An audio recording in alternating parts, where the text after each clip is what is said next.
Hey guys, welcome back. So now the new Hulk series by Donny Cates and Ryan Ottley is here. And the first thing I want to say before we even get into it, I made sure going into this series that I wasn't expecting a continuation of the Immortal Hulk. With this being a new series and new writer, it's done in a way to where it really seems like you can just hop right in if you haven't read the Hulk in a while. But even with that being the case, there are a couple instances that seem like they may have connections to the previous series, so as I bring up certain parts, I'll mention that as well. But aside from those moments, which are few and far between, there is a whole lot of other stuff that is just totally new. So with going into this, I will make a couple callbacks, but for the most part, we're just treating this like a whole new thing and just seeing where it goes. So let's get into it. But first, if you're new to the channel, be sure to subscribe to catch the spills every week. And don't forget to hit that bell up top so we can squat up in the comments for the first hour.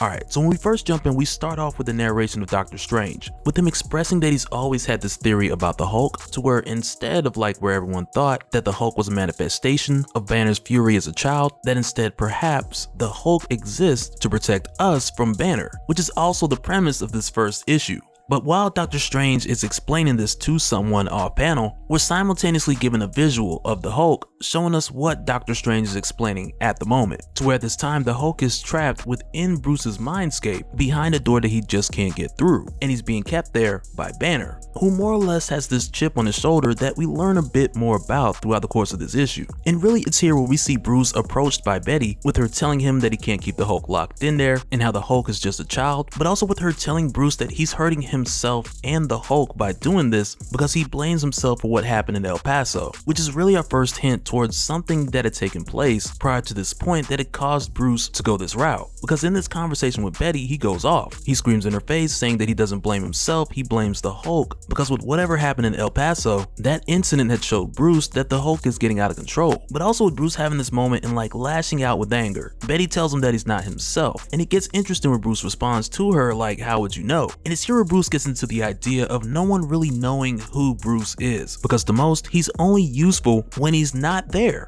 and the Hulk is needed for something. And it's the disappearing act that he's had enough of, because he never wanted to be a superhero, a defender, or an avenger, or a monster, but instead he just wanted to discover things, invent things, and push the boundaries of what was possible, like a true man of science. But with whatever had taken place within this El Paso incident, this had then revealed to Bruce that there's gonna come a point to where the Hulk comes out, and it's for good. Because the Hulk is immortal, but Bruce isn't. And so with saying this, I want to take a minute and like just talk about the elephant in the room, with this story coming off the heels of the Immortal Hulk. Because without doing any in-depth comparisons just yet, because personally I just believe it's just too early for that, but mainly just focusing on the condition of Bruce walking away from that series. Like if nothing else, that was kind of the biggest mystery, because throughout Immortal Hulk, we got a lot of character development for Savage Hulk, for Joe Fixit, for Devil Hulk, and some for Green Scar, but for the most part there was a lot to be explored about Banner. But with the little that we did get, there's one thing that I do want to mention, because we're not just gonna completely ignore the Immortal Hulk going into this, because I want to mention that at one point we saw Bruce and the Devil Hulk come to a close agreement with the idea of taking over the world,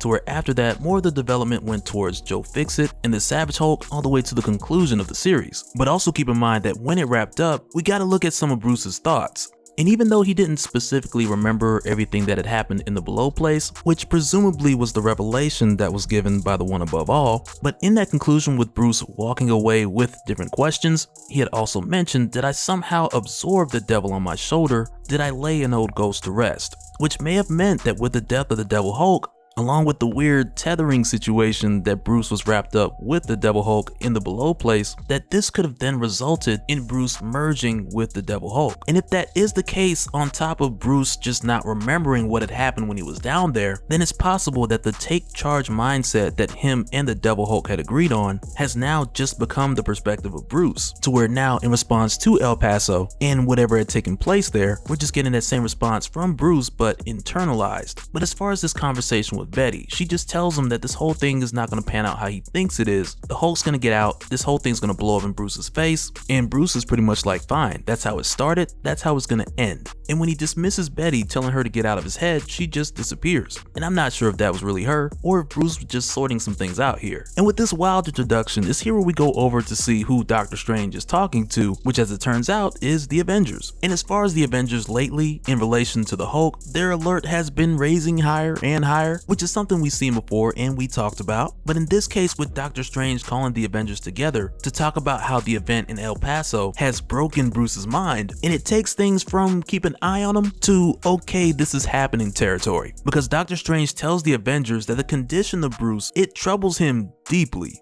and what he's discovered at this point that Bruce has done, that terrifies Doctor Strange to his core. Because while Doctor Strange is explaining this to the Avengers, Captain America mentions that he has Tony tracking the Hulk to where we see them going toe to toe through Wundagore, which is an interesting chaotic location. Not about to go on a Chthon theory tangent, just gonna leave that alone for now. But we find that Tony's engaged in battle with the Hulk to try to stop him from hitting a Stark Tech armory. But also, here's where we get the crazy explanation of what exactly Banner's got going on right now. Because Doctor Strange goes on to explain that Bruce has fractured his mind into parts in order to rebuild it into a starship. And he's done so by building a palace within his mindscape that prior to this point Doctor Strange would have thought was impossible. Because he scoured the earth searching and questioning every mystic and Omega level telepath to find who would be capable of doing such a thing. But even still, he found nothing.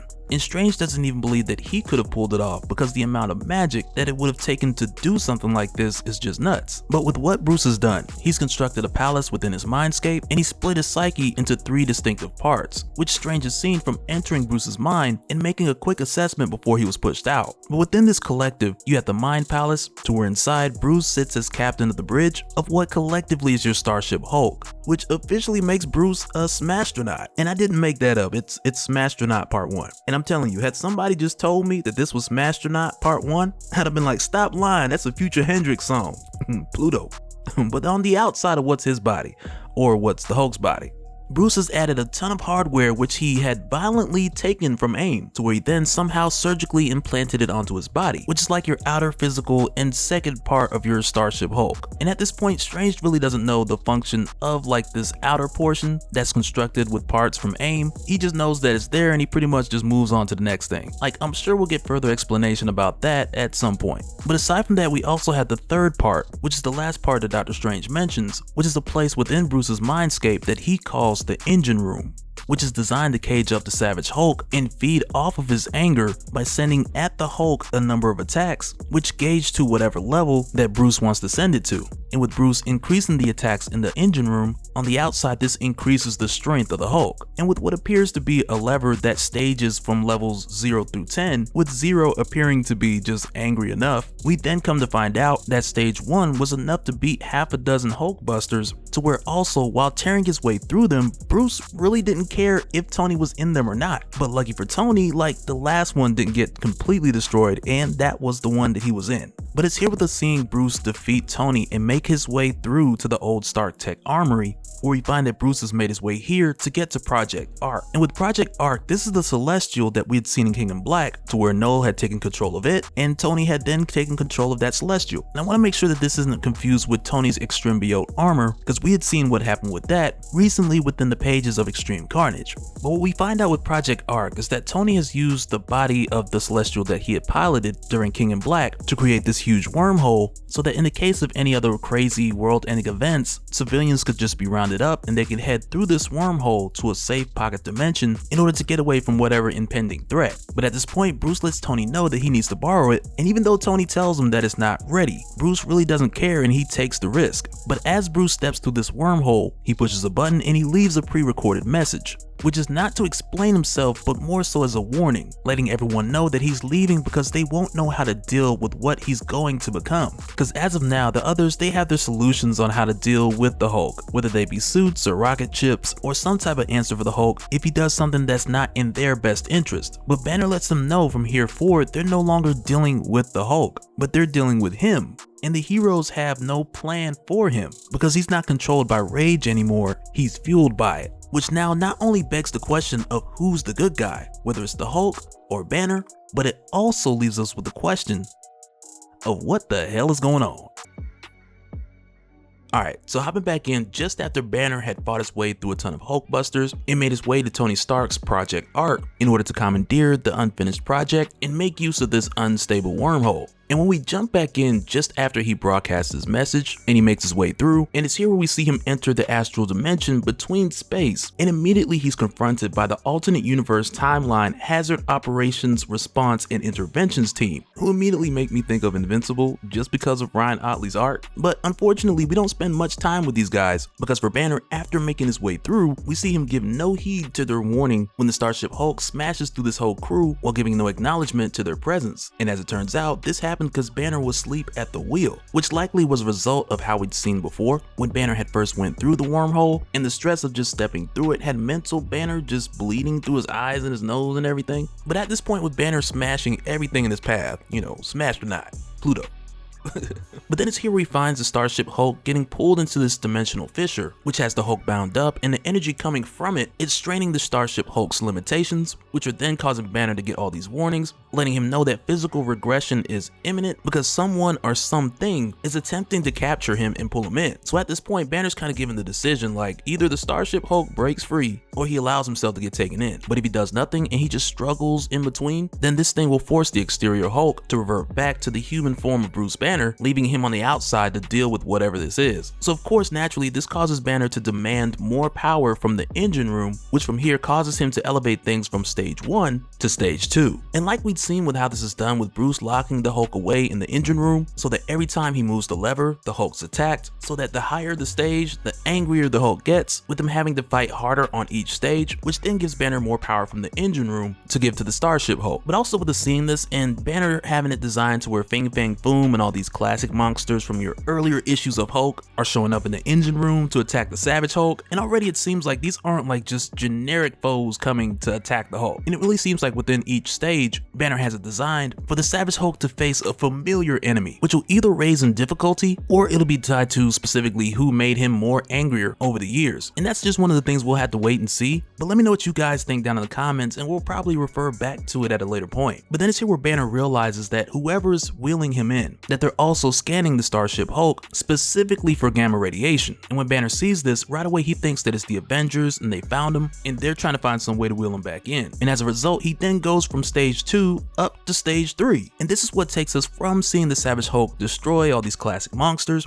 to where now and it's kind of ridiculous, but it goes to where now at stage 3, he now has to face a giant sized classic Wolverine, which again for the Hulk is one of those back down memory lane matchups, but of course in this case over exaggerated like through the roof. But once again, like I mentioned before, it really feels like Banner has handpicked the opponents for each stage in a very strategic way to gradually get the Hulk angrier and angrier so that Banner can get the most out of this engine room. And with them literally using a giant sized Wolverine for stage 3, it really seems like the order and the selection of these opponents is very intentional. But also just out of curiosity, let me know who you guys think is at stage 10. Just curious to know what you guys think, because so far it's looking like we're getting specifically past opponents of the Hulk, rather than just generic or random people for him to fight, with stage 1 being the military from presumably your old classic General Ross going after the Hulk days, 2 being Fing Fang Foom and the classic monsters, and stage 3 bringing in Wolverine. Because it really looks like with each of these, Banner's aiming to hit a nerve. But at this point, with the Starship still under restraint, Banner's now upset with the Hulk, yelling for him to get up and fight Wolverine, because at this point the Hulk is not generating enough power for the engine room. And from what it seems, Banner can only crank it up after the Savage Hulk has completed the previous stage. But also, like, it's here where Betty steps in, and we're not really sure of what specifically her role is, because at this point it appears like she's a construct that was designed also to look like a crew member, and it looks like Banner had built her along with the bridge and everything else in his mind to put her like in an advisory role to either will him back or speak reason to him at times, or she may have been placed there by other means. But still, that's kind of one of those things that we're figuring out as we go. But when Betty steps in here telling Bruce that he's going to break the Hulk, he tells Betty that she's wrong because as far as the Hulk, he's the strongest there is. As we see the Hulk defeat this version of Wolverine by breaking off one of the adamantium claws in his mind and putting it through this Wolverine's chest. But even with this happening and the Hulk completing stage 3, Banner's still getting alerts for critical damage and the hull being compromised, and the Starship Hulk still hasn't been able to break free. But then it's here where Betty tells him that Bruce isn't gonna make it because he's not strong enough. And also she goes on to tell him like this is what he gets for making the deal with the devil. And of course Bruce responds like, no, I can do this. To where even for a moment it seems like he wants to take the engine room from stage 3 to stage 4 when we see his hand back on the lever, but in this moment he doesn't do it. But also with Betty making these remarks and telling Bruce of making this deal with the devil. At this point there's a number of ways that could go as far as what that's really referring to, whether it's a callback to whatever happened in El Paso, or if it's a tease towards the theory of Bruce merging with the Devil Hulk after the conclusion of Immortal Hulk. Like the true meaning of what that means, it's in the air. But nonetheless, I imagine that it carries significance, and we'll see soon enough where exactly that's going. But nonetheless, with Betty putting these words in Bruce's ear, and him hesitating but telling her we need to keep going, like they just need more power, and she warns him that doing this will kill, and it's like it's just cut off there. Because without Bruce moving the lever to the next stage, the critical failures continue, with not only damage being taken to the hull, but also to the bridge, as the Starship Hulk just continues to be pulled in. But with this happening, he's not reverted back to Banner form, which is likely a product of him moving it to stage 3, but even still he's taking heavy damage, but still yet in Hulk form.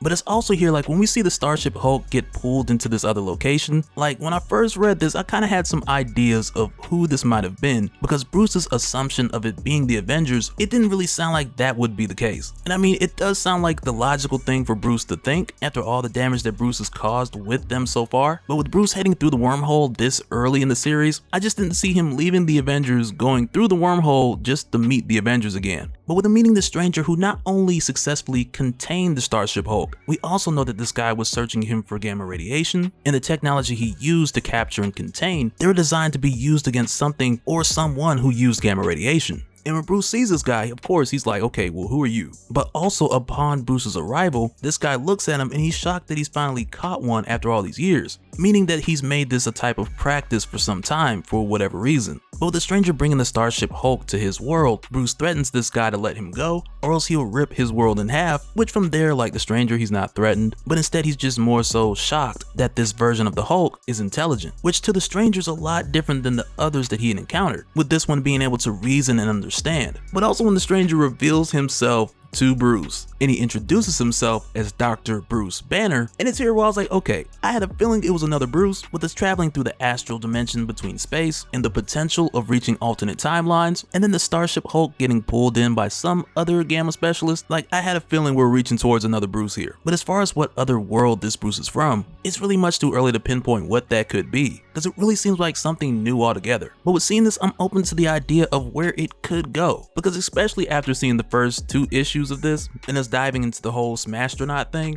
I'm definitely in the headspace of like, okay, I'm just gonna enjoy the ride and see where this goes, because it's likely by the time we get to like the 5th issue or so that we'll have more of an understanding of where this is going, because it's not like Donny Cates to throw in this many things for no reason. And with what I've seen so far, like I gotta stick around and find out like what's going on. Alright, so jumping back in and picking up with just complete and utter destruction. And it's here where we pick up where we get a glimpse of the incident from El Paso, to where all we really know at this point is that the Hulk went off the rails and a lot of people died. And when we jump in here, we don't really get more details as far as how this went down, but instead we get this narration from Banner with him describing what it's like when the Hulk quote unquote lets him back out. Because sometimes he just lays there and he waits to hear sirens or people screaming or people dying, with the rare event of him waking up to a happy or joyful aftermath where people are excited that the Hulk saved the day, because those moments pale in comparison for Banner to the times where he's woken up in the middle of some disaster. And it's here where we hear Banner express that the world has done anything but run short on forgiveness for the Hulk, because regardless of what the Hulk's done, the world eventually seems to look over it. But in the case of Banner, he doesn't forget. But then also for Banner, it's here where he's met by a large, dark, hulking figure. And right away Banner's like, what have you done? I thought we were a team. Why would you make me do this? And this hulking figure just responds, because you are weak, boy, and he just crushes Banner's head, which is just a crazy way to start this issue off, if I might say, because I kind of feel like for the first time this series has really got my attention now. But as it turns out, for Banner, this flashback was a dream. And when he wakes up just to find out that this Dr. Bruce Banner that he had just met within this unstable pocket dimension had put him to sleep by giving the Starship Hulk a sedative, and right away Bruce goes off tossing this guy and demanding that he gives him answers. And again, Bruce asks him who he is as if he didn't already tell him, but with how it's done, it's almost like Bruce is like, okay, cut the crap, tell me who you really are. Tell me what's going on here. But for the Doctor, and really just out of pure amazement that this is a Hulk that is talking. But in his amazement, the Doctor tells Bruce that he's never met an abomination with such agency. And right away Bruce is like, what did you just call me? And like you can tell in his eyes, he's about to go full Jason Derulo on this guy. Because it's one thing to call someone by another name, but there's just certain names you just don't call other people. But this other Dr. Banner, he clears it up pretty quick and he lets Bruce know that the abomination title, that's just something that his superiors had classified the gamma mutates that were like Bruce. But as he goes on to give up more information, he tells him that his name is Dr. Bruce Banner and he doesn't mean him any harm, but he wants to know in return if there's a name that he would prefer for him to use rather than just calling him an abomination.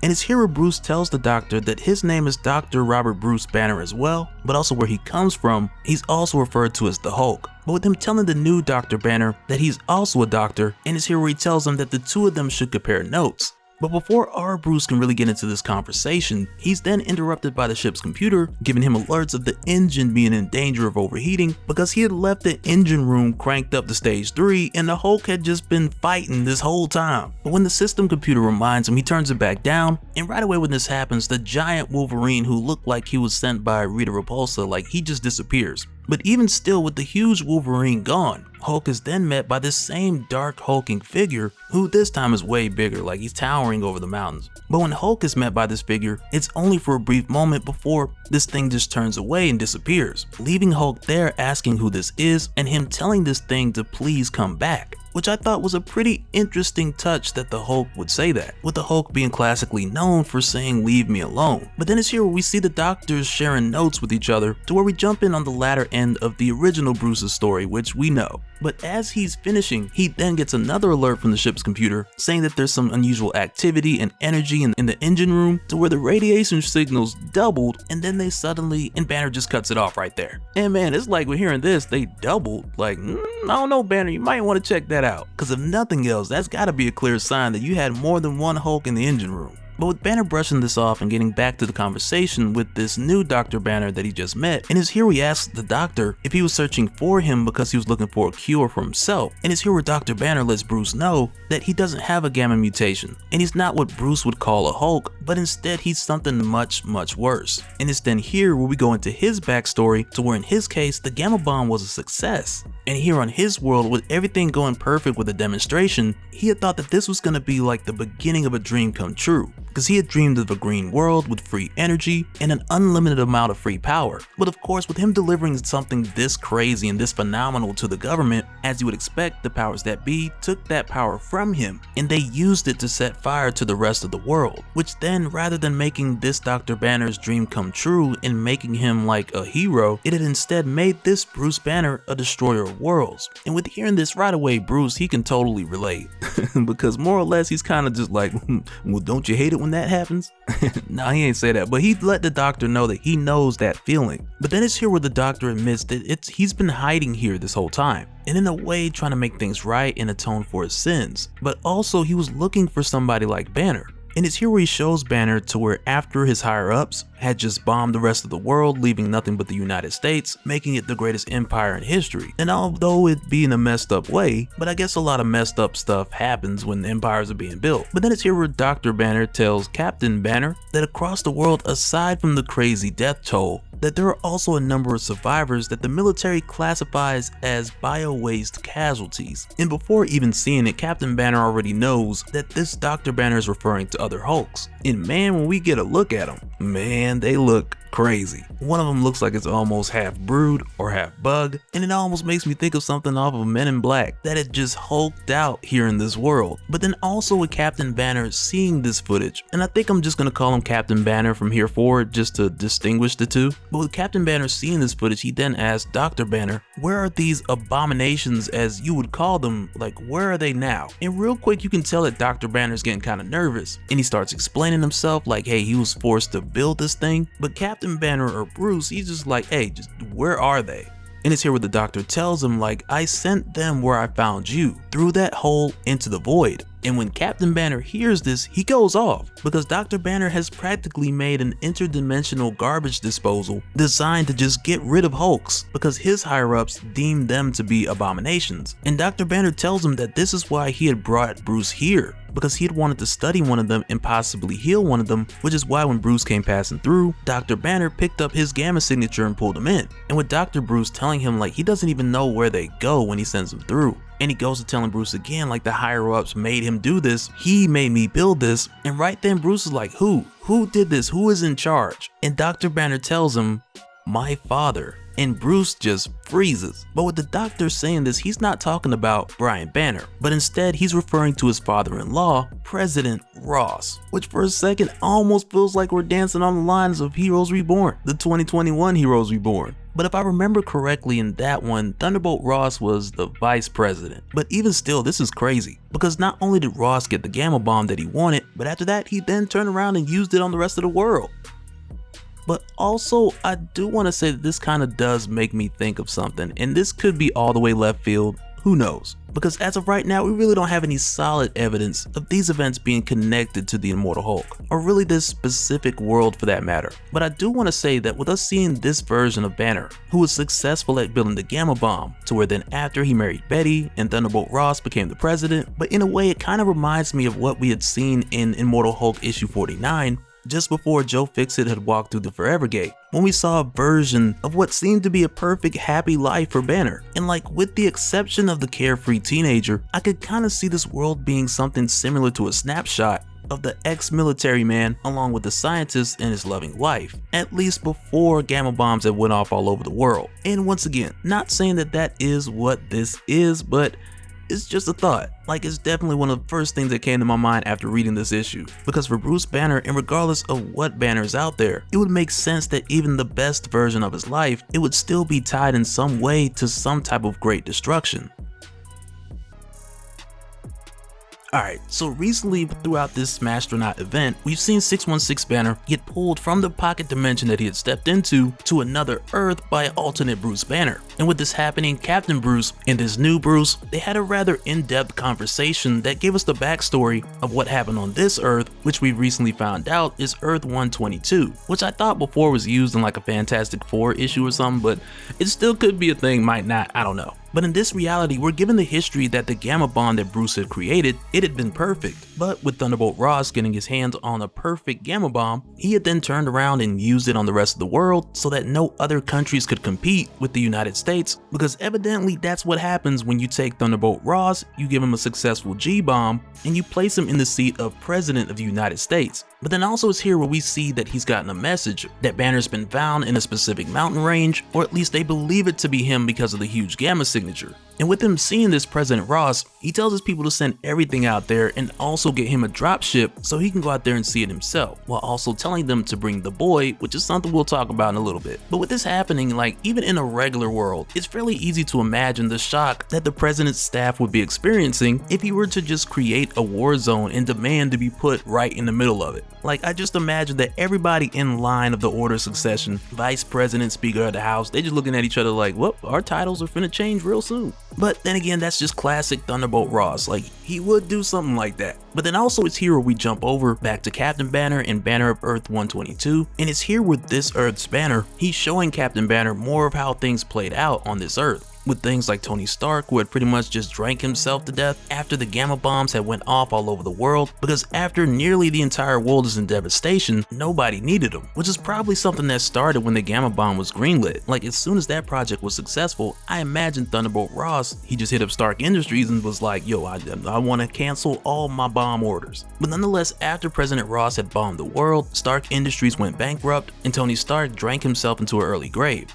But then also on top of this, President Ross had ordered to have the X-Men, the Children of the Atom, all the mutants of this world exterminated, because the way he saw it, the gamma mutates were enough of a threat. And like with the way we're shown this from the banner of this Earth's archives, like while he's showing this to Captain Banner, like it's kind of crazy because the way it's documented, it's shown like this decision was made quick, and that it was a reaction to the sudden outbreak of mutant kind, and the order to wipe out the mutants was just quickly given in order to preserve the safety of the people of the United States. But really, we know, just from what we've seen so far, that this was only President Ross securing his power, and doing so by causing the extinction of the mutant race. But also with Captain Bruce seeing these files and seeing these headlines, he just finds the savagery on Earth 122 just unbelievable. And he asks this Bruce, like, what about the other heroes? What about Blade or Moon Knight or Captain America? And for a moment, he's about to say Spider-Man, but then this Bruce cuts him off and he's like, I haven't heard of any of these people. And when hearing this, it answers the next question, which I assume would be like, do you have Disney Plus? But even still, Captain Bruce is just like, that doesn't even matter,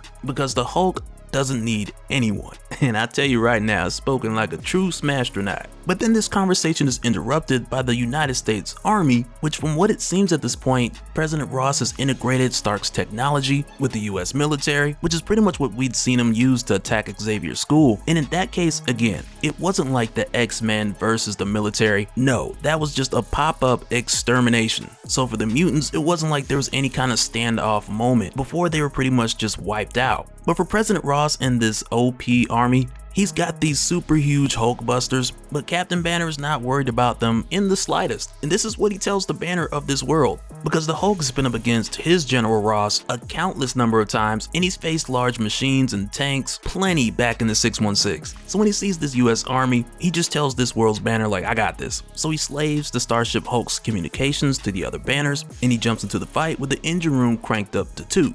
But then when he jumps into the fight with President Ross's army, he quickly finds out that they lasers hurt.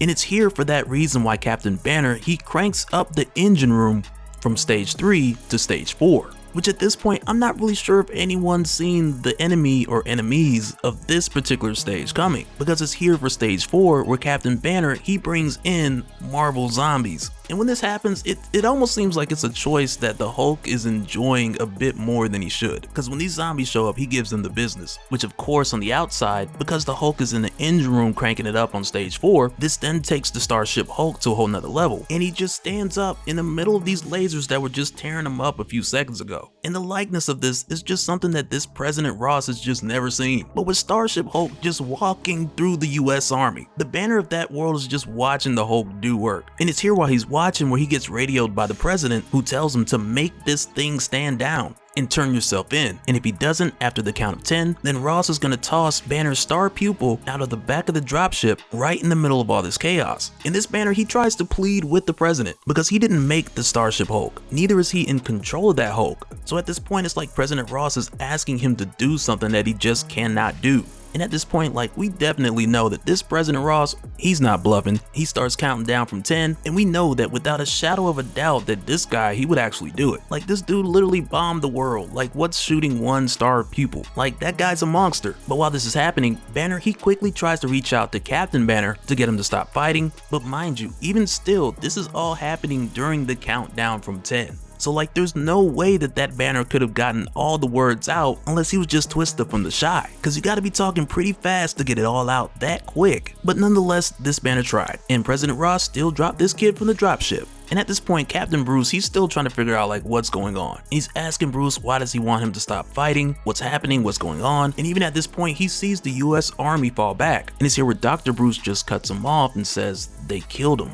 And as it turns out, the kid that the president had dropped, his name was Peter. And on this world, Peter was one of Bruce's research students, and to this Bruce, Peter was like a son. But also on this world, Peter had also been bitten by a radioactive spider, but in this case, that radiation had been induced by Dr. Bruce Banner. But while he's telling all this to Captain Banner and more or less mourning Peter while he's explaining all this, Bruce also lets Captain Banner know that back when Peter was bitten by this radioactive spider, for some time Bruce had been working on a way to cure Peter. But with hearing all this, Captain Banner's kind of like, okay, as he turns around and just looks up, and he asks Dr. Bruce a question that he pretty much already knows the answer to at this point. but he asks Bruce like what kind of radiation was in that spider, as he turns around and sees this gamma radiated Spider Hulk just completely towering over the Starship Hulk, which lets him know, one, that this Peter is very much not dead, but then two, this next fight finna be something serious, cause looking at this Peter, I don't even want to know where his webs are coming from. Alright, so with us jumping back in, with Captain Banner making his way to Earth 122, and quickly finding himself at odds with President Thaddeus Thunderbolt Ross, to where in his case, President Ross, he's taken every opportunity to demonstrate that he's on demon time. But with him throwing an insane amount of artillery at 616 Banner and the Starship Hulk, to only then see them tear through President Ross's military, this had then caused Ross to kick things up a notch by kicking Peter Parker into this fight, for us then to find that this world's Peter Parker is the unfriendly neighborhood Spider Hulk. But before we get into the matchup between Spider Hulk and Starship Hulk, first we go back to President Ross and Earth 122 Dr. Banner, to where at this time, President Ross is beating the mess out of Dr. Banner because he wants answers. Because as far as the Starship Hulk and what it's been doing, President Ross hasn't seen anything like this. And that's not just because of the whole Starship factor, but also this has a lot to do with this world, Earth 122, never having the original Gamma incident that transformed Banner into the Hulk,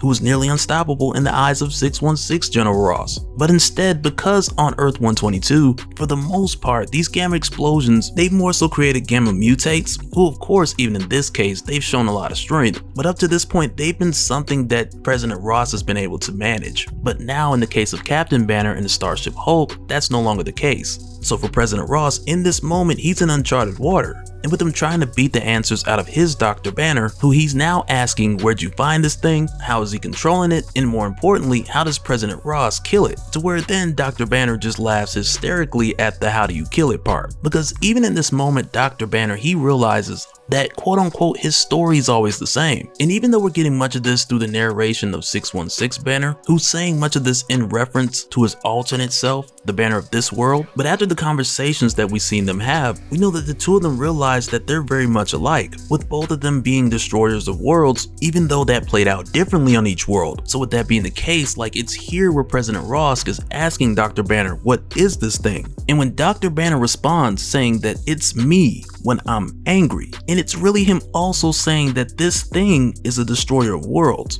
But really in this moment is also like something that just goes over President Ross's head. But in the case of Spider Hulk versus Starship Hulk, like just going into this thing, Spider Hulk is beating the brakes off of Starship Hulk, who at this point, keep in mind, Starship Hulk, he's at level 4. But you know, it's crazy with us getting a better look at Spider Hulk, who in this case, his gums are even hulked out. And it's like at this point, forget braces, like he needs some crimson bands around them teeth, because this has got to be like the craziest Spider Hulk we've ever seen. Because prior to this before, like we've seen Spider-Man Hulk out like in the early 90s, and more recently we've seen it happen again within Immortal Hulk, or really what was more of a tie-in to Immortal Hulk. But in either of those cases, you can look at those and say like that's a hulked out Spider-Man. But with this right here, like this here on Earth 122, this Spider Hulk is appropriately named, because the man portion is much of an afterthought like when you see this thing. But at this time with the Starship Hulk getting laid into, Captain Banner has his hand on the lever and he's getting ready to push it from stage 4 to stage 5, with stage 4 again being the Marvel Zombies. But externally, like this level of performance from the Hulk in the engine room, externally is not giving Captain Banner the output that he needs. But before Banner could crank it up a notch,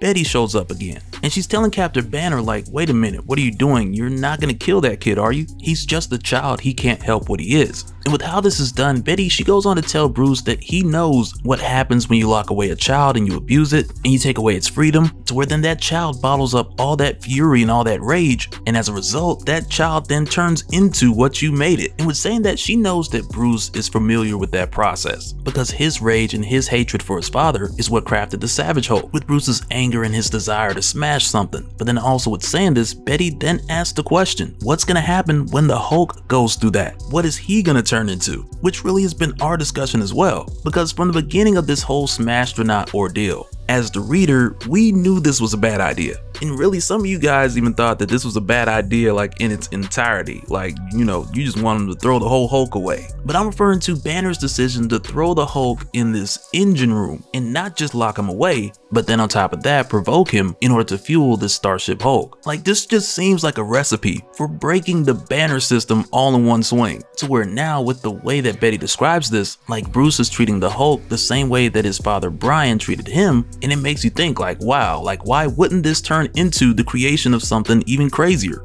But then here's the thing, because when Betty brings this up and brings this to Banner's attention, and she asks Bruce, like, if this kid explodes, like, what are you gonna do? And when Bruce responds, he says he doesn't know. And then he cranks up the engine room to level 5, which from there, in the engine room, this brings in the gods, which really for the most part is Thor, and a number of other characters related to Thor, or really just other characters who would correspond to a level if level 5 was just called Thor level, with it bringing in Odin, Malekith, Lady Sif, Heimdall, Beta Ray Bill. But also I understand why this wasn't called Stage Thor, because it would just be confusing if you went from Stage 4 to Stage Thor. But with Stage 5 being labeled just gods, nonetheless, these are heavy hitters. And with this cranking the engine room up, Captain Banner pushes the smash button, and that is precisely what the Starship Hulk does. Which from here takes the fight to Spider-Hulk literally on a level that he cannot match. And for that reason, this causes the fight to be over rather quickly, because for Spider-Hulk, who in his case, of course, he doesn't get angrier and stronger, but instead with the Starship Hulk putting out at a level 5, this then causes Spider-Hulk to revert back into Peter Parker, who then tells the Hulk, I'm sorry, I do not want to fight anymore. But shortly after him saying this, he then sees that President Ross had ordered for bombs to be dropped right on top of these guys. But with Captain Banner talking to Betty, he's thinking at this point, since he saw Spider-Hulk turn back into Peter, he's looking at Betty like, you worry too much. Because for Bruce, really like his biggest problem within this series thus far is that he thinks he can control this situation. And really with just looking back at the incident from El Paso, it was Bruce's lack of control of the Hulk that caused him to take this extreme measure and make the Hulk into a starship to where Bruce would be the captain and he would have complete control. Because before this whole Smastronaut ordeal, controlling the Hulk was the base of Bruce's initial method. But aside from El Paso and what all happened there, like we still don't know the whole story yet. But aside from this event that caused Bruce to take these extreme measures, the control method didn't work then, and this new starship method, which is really just a tighter grip of control, it's now falling apart in front of Bruce. Because when these bombs land, the helmet of the Starship Hulk is destroyed, which internally completely compromises the hull. So it's like now for Bruce, who prior to this he had believed that with this setup that there's no way that he could lose control. But now what seemed impossible, it's actually beginning to happen. But back over with President Ross and Dr. Banner, this interrogation comes to a point to where Dr. Banner, he tells President Ross what he knows, which really is the same thing that we had seen him tell Captain Banner previously, because it's here where Dr. Banner just tells the president that he was trying to find one of the different gamma mutates that they had just disposed of before, because even though they were quote unquote disposed of, they still had to go somewhere. But with Dr. Banner looking for them, that's when he found the Starship Hulk, and he tries to warn President Ross, like, this Hulk that he found, he's not like any of these gamma mutates. Like, this dude different. And he tells President Ross if he keeps messing with this guy, this whole thing's gonna blow up in his face. But when President Ross clears the room so it could just be him and Dr. Banner, just the two of them talking. And it's here where he lets in Dr. Banner on a little secret. Because even though before this they had their arrangement to where Dr. Banner would help him dispose of different gamma mutates, but what President Ross didn't tell Banner was that he had been working with a guy by the name of Richards, which is likely a Reed Richards of this world, but that he had been working with Richards so that when President Ross would dispose of the weak gamma mutates, Richards would help Ross control the strong gamma mutates so that he could turn around and weaponize them. And it's here where we find that this payload that President Ross had dropped, that these weren't actually bombs at all, but instead these were just containers for the more stronger gamma mutates that he had deployed, who he also refers to in this conversation as abominations. But when hearing this, we also know that from Dr. Banner's conversation with Captain Banner, that President Ross refers to all gamma mutates as abominations. So in this conversation, when he says that, it's really more the case of President Ross telling Dr. Banner that he doesn't even consider these guys to be human, at least not anymore. Because Dr. Banner, he's begging President Ross not to send these guys out there. But the president, he could care less. because from his perspective, these aren't even people anymore. But while all this is going on, back over in the Starship Hulk, we have Banner who's almost completely sucked out of the hull, and he's barely hanging on, begging for Betty to help him. But in the middle of all this, Betty keeps telling Banner that Betty is not real, which also through this series has kind of been the lingering mystery with Betty showing up here. But then it's here with this Betty, she just looks at Bruce and she tells him, like, look at you, you're helpless, trapped, at the mercy of forces and violence out of your control. And she asks him, like, does that remind you of anyone? And when she says this, she cranks the engine room up from stage 5 to stage 6, which then takes it from being stage 5 with the gods to now being stage 6 with the devils. And when this happens, with the engine room turned up to stage 6 on the Hulk, like, he is pissed. And with the Hulk in there and just being suffocated by enemies from stage 6, he just screams out to Banner, because regardless of who pushed this lever, the Hulk's mad at Banner because this whole thing was Banner's idea. And while this is happening, Betty's telling Bruce, it's really spectacular, isn't it? This thing that you built. I know I don't say this enough, but I'm proud of you, son.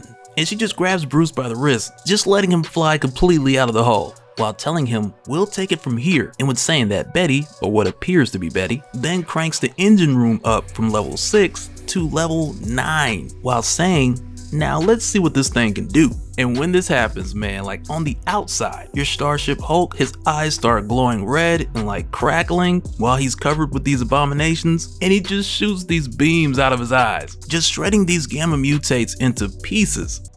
Alright, so picking up from where we left off, with the Starship Hulk facing against General Ross's team of abominations, while having Betty push the engine room to level 9, which caused beams to shoot from his eyes. But on the inside, with us seeing this figure of Betty appear again, as Bruce completely loses control. And it's here with Bruce no longer at the seat of the command deck, where she goes into her own theory about the Hulk. And so we know at this point that this isn't actually Betty, but more so in this moment, this person's like, let Betty show you, with Betty being their choice of delivery to express this theory. And as she gets into it, you also have your Savage Hulk, who at this point is still in the engine room, which, like we had seen, him been cranked up to stage 9. And I remember a lot of you guys was just saying like, man, what could be stage 9? And it had me thinking of a number of ideas. But this right here has Hulk against the Inhumans, the Kree, Thanos, a hulked out Galactus, which even has Betty commenting on this like, yeah, for some reason Galactus is a Hulk. But on top of that, you got the Phoenix Force and the Living Tribunal. And at this point, with stage 9 being this crazy, she then says to her understanding that stage 10 is just purely hypothetical. But with her getting into this theory and saying how most people know the story of the Hulk, the story of the scared little boy overwhelmed with impotent rage because of the abuse he endured as a child, etc, etc. But over the course of years, there's been many Hulks. Red ones, blue ones, gray ones, Wolverine ones, which right away made me think of not just General Ross, A-Bomb and the others, but also Weapon H, who is a Hulk we really haven't heard from in a long time. And with him getting this small reference, it just put a smile on my face. But I'll also say that it would be nice for Marvel to bring him back. And if they do, I imagine that Gamma Flight would be like the perfect place to do it. Because mainly from talking to you guys, the question I get the most after our talks about Al Ewing's Immortal Hulk, it's how does Weapon H connect to that series in the Green Door? And I think it would be nice to get at least a few issues to tell us something. But either way, I digress. But in this case with Betty saying how there's been so many other types of Hulks, and we hear her say that it's come to the point to where it seems like everyone has got a Hulk. Bruce has a Hulk, Rick had a Hulk, Ross had a Hulk, and when I read that I was kind of like, what, Rick and Ross, huh? Somebody's gonna turn that into a bar. But it's here where she just goes down the line, Jennifer Walters, Amadeus Cho, and even the one above all. But out of all these people, there seems to be a bit of wasted potential, as if something's missing or as if someone was left out. And it's here when she's saying this and we're also watching the Starship Hulk go against Ross's abominations, to where on the outside it's escalating to a point to where these abominations, by the look on their faces, they want no part of where this is going. But it's here at this time where Betty's like, something is missing. Everyone has a Hulk, but why can't the Hulk have a Hulk? And right then the Starship Hulk hulks out. And man, this thing looks crazy. And it's just towering over these other abominations who were already towering over the Starship Hulk, with lightning erupting from its mouth and shoulders. Like, this is what a Mad Hulk looked like. And I mean, we've seen a Sad Hulk before with Clud during the Axis event, but this here is taking it to a whole nother level. And I'm not just talking about the appearance of this thing, because we talked about Club versus Nova, But this isn't that, this is just a slaughter. And while this thing is just on the outside letting loose, Savage Hulk is calling for Banner all the way from the engine room, but rather than like before where it seemed to come from a place of resentment, Savage Hulk is calling out to Banner for help, because currently in the engine room, hulked out Galactus, Thanos, and Lockjaw's got him hemmed up. But on the outside with this hulked out Hulk just destroying these abominations, we also hear radio contact reaching out to President Ross, telling him that this thing has changed, it's at least 30 feet tall, and out of all the Hulks we done seen on this planet, we ain't never seen nothing like this. And this is coming from a guy who's seen a planet of Hulks, and he's even at a loss for words. Cause on this world, they really just called them abominations. And when he sees this thing, he's like, no, this ain't that. Cause this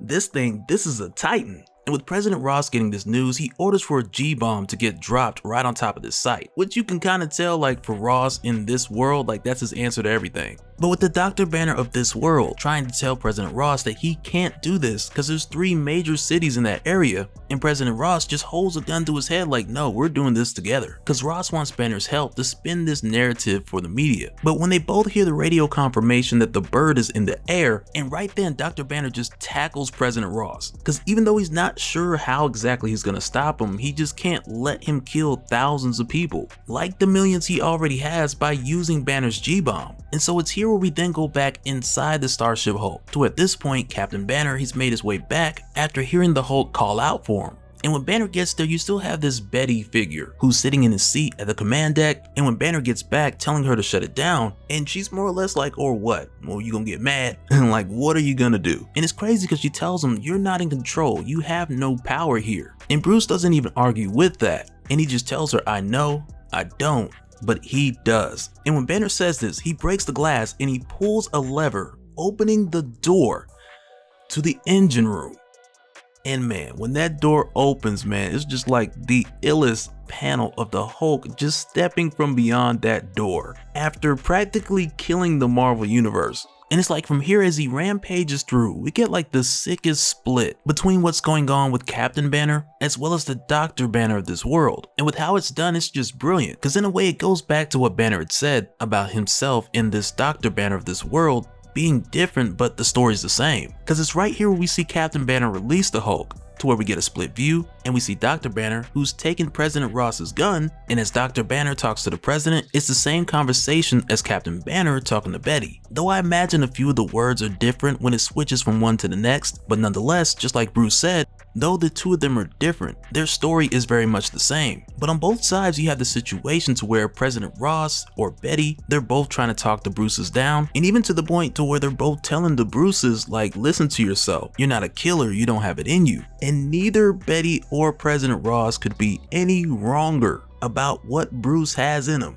because in both cases, both figuratively and literally, both of these Bruces hold nothing back, with Dr. Bruce assassinating President Ross and Captain Bruce letting the Savage Hulk confront the Titan, which from here on the outside causes the physical Titan to change back into the Hulk, with Bruce on the inside waking up in the engine room. And when he comes to, both him and the Hulk are back in there. And it's an interesting moment when we see this happen, because the Hulk tells Bruce, first, welcome home, and just after that, Savage Hulk tells Bruce that he's sorry, almost as if the Hulk knows now how Bruce has felt after all these years. But as soon as Bruce realizes what all's going on, he just rushes right back out. And we come to find out that in this very moment, the G-bomb that President Ross had ordered to drop on this site, it had been released with the payload set to drop shortly. And with Captain Banner rushing out of the engine room while also initiating the Starship Hulk repair sequence, during this time he can hear Dr. Banner telling him that he can't stop the payload from dropping at this point, but if Bruce can get himself back together in time, then perhaps they could find a way together to minimize the casualties. And what ends up happening, as soon as the Starship Hulk is reassembled, Dr. Banner gives Bruce access to his ship so that Captain Bruce can use it to pull the gamma signature of the G-bomb through this portal, and in a similar fashion to how Dr. Banner had pulled in Captain Banner back in issue 2. And the plan works, the portal opens up, Bruce gets sucked in along with the blast and radiation from the G-bomb, and on the way in, Captain Bruce adjusts the engine room to level 4 to more or less sustain the integrity of the starship. But as they leave, the last thing we hear from Dr. Banner is him say, I'm not sure where this portal will send you, but I pray that you don't end up like me, as we see the authorities go to get him, as Dr. Bruce is just sitting there next to the dead President Ross. But as the starship has made its way through this portal, the next thing that Bruce hears is incoming, and as he looks up, he sees Thor's hammer, fresh out of God of Hammers, and that thing is coming in hot. But with the scene that's here, this concludes Smastronaut, and this is also like our lead up to Banner of War.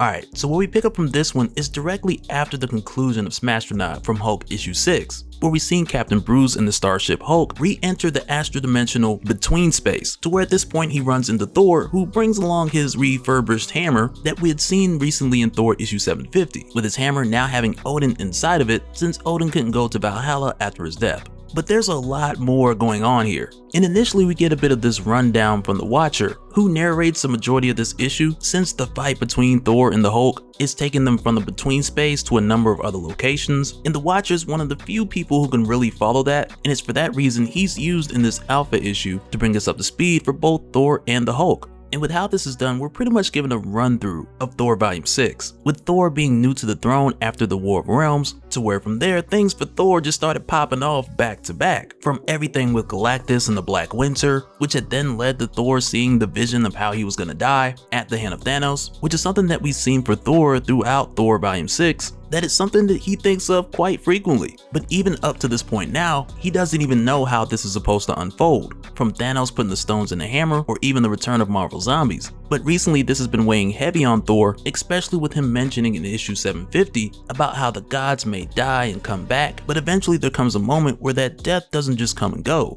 but it lingers, to the point of where one day, eventually it'll be something more permanent. And again for Thor, this is just one of many things he's been dealing with, because aside from that you have the return of Donald Blake, God of Hammers, the death of Odin, to where now Odin's trapped in his hammer, speaking to Thor, to where up to this point only Thor can hear him, but this has also placed a new issue on Thor's plate, with him needing to figure out what's going on recently with someone attacking Valhalla. But as we're told, this is where Banner of War crosses through with Thor's story, because after Thor issue 750, Thor had received the word from his ravens about where he can find the Hulk, who as we know the Avengers have been looking for, so that Banner can answer to the incident at El Paso. But with Thor getting this update, he kinda sees it more as a gift, because at this point he just wants something to hit. And in the case of Banner with the Starship Hulk situation, in his case the story is a bit more simple, though we do have a bit more to learn about the specifics, with Banner taking AIM tech along with the help of some unseen magical hand, which right there makes me wonder more about the Starship Hulk's connection to Wonder Gore. But for Banner within his mindscape, he's locked the Hulk away within an engine room so that Captain Banner can not only just control the Hulk by adjusting the levels of this engine room, but really this was Banner trying to get the Hulk as far away from Earth, or really anyone that the Hulk could do harm, which as we've seen, it hasn't been going too well for the guy, because there's been a lot of harm done along the way. But with both their stories leading them up to this point, when their worlds collide, initially we're hit with the idea that Banner wants to get as far away from the world as possible, but Thor's trying to bring him right back. But we're shown rather quickly when Thor tries to reason with Banner and get him to get the Hulk under control, to where then Banner responds, telling Thor to shut up, and he punches Thor through the between space and into this world called Sakren, where we're shown in this case the next level of this conflict as this fight continues, which also in a way gives us the reasoning to why this fight continues.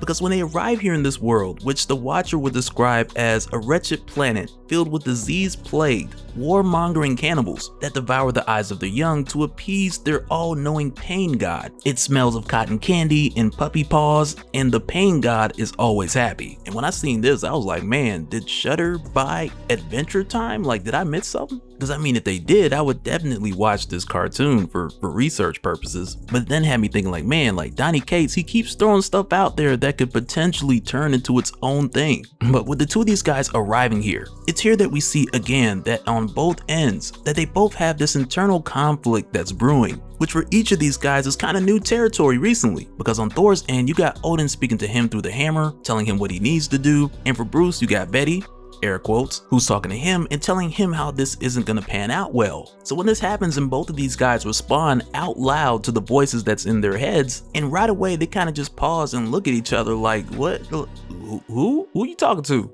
And when neither one of them answer the other's question, they just go right back to fighting. But at this point, Thor calls for Sif to take the two of them somewhere else where they can actually fight and no one else can be harmed. Because Thor is not familiar with this area, he believes that these creatures or these people are harmless, and he doesn't want them to suffer as a casualty to this fight between him and the Hulk. But with what we know from the Watcher's narration, Thor and the Hulk probably should have stayed here and just beat each other with these guys. But it's here where Sif opens the Bifrost and she sends these guys to the Black Hand of God, which, like we had seen in Thor Volume 6, this location goes by many names, and different people of different languages will call it different things. But as soon as they arrive here before the Watcher and a countless number of others, the bout is announced as the Golden Avenger, the Thunder King, the Mighty Thor, versus Green Scar, the indestructible Immortal Hulk. And with how it's done, it's presented to us like a video game. But I gotta say, whoever it is that works at the Black Hand of God that updated this information this quick, as soon as these guys dropped in here, that guy needs a raise. Because the moment these guys touched down, these producers were just ready to go. And I mean, they might have gotten a heads up from the Watcher, because Uatu, he's just known for leaking information, so that could be a thing too. But from here with Thor just telling Banner 17, and initially with Banner hearing that, like 17, he doesn't know what Thor is talking about. But Thor tells him that it was 17 people who the Hulk had killed in El Paso, and it's for that reason that at this point, after Thor had attempted to reason with Banner, that at this point Thor believes that he has to end Banner because the Hulk has crossed the line for the last time. And with saying this, Thor, he had placed Mjolnir on Banner's back, which is more or less like putting a boot on the starship so Banner can't go nowhere. But Thor also lets Banner know that he's not going to celebrate in this glory, but instead Thor sees this as himself doing something that needed to be done. Like they both knew this moment would come. But from here, Banner sends up the engine room to level 8 and he equips himself with a full haptic suit, which, mind you,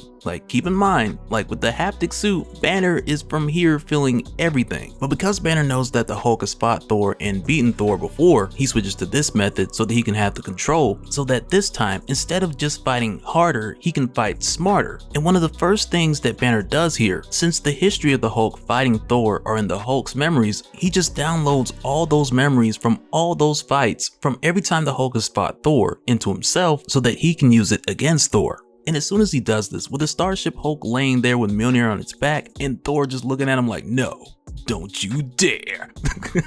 But Banner just gets up, letting the hammer tear straight through his back and out of his torso, which at this point, for everybody who's watching over at the Black Hand of God, like watching this happen, for many of them, this is the greatest push-up they've ever seen, live in living color. And when Banner does this, man, towering over Thor, he just tells Thor, pick up your hammer.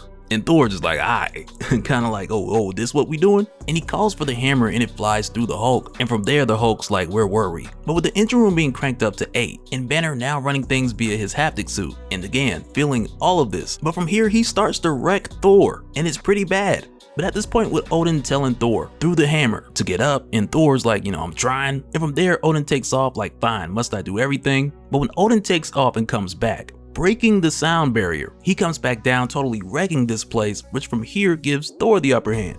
And it sends them both crashing right through the layers of this arena. But as they make their way down here, Odin tells Thor that when he struck Banner, he felt something. And Thor told Odin like, yes, I feel it too, like the Hulk is possessed. But Odin's like, no, it's not like he's possessed, but it's more like he's haunted. So when they reach the bottom, Thor tells Banner like, okay, if you won't listen to me, perhaps you'll reason with this. Perhaps you'll listen to this. As he lets the hammer fly right into Banner's face, to where then Banner calls for evasive maneuvers, almost as if at this point he's done with the whole haptic idea. But as the hammer hits Banner in the head, and he's knocked out of his haptic suit, it's here where we see Odin step into the mind of Banner through his display, telling Banner that he's gonna have a word with him. And really, with seeing this, I can't wait to find out where this goes, because I believe that though on the surface the whole Starship Hulk as well as the Hulk versus Thor idea have both been getting some mixed feedback lately, but to me I believe that it's things like this that just set up the even crazier moments. Because with us knowing that the Starship Hulk is a mixture of technology and magic, like just imagine what the conversation between Odin and Banner could potentially go.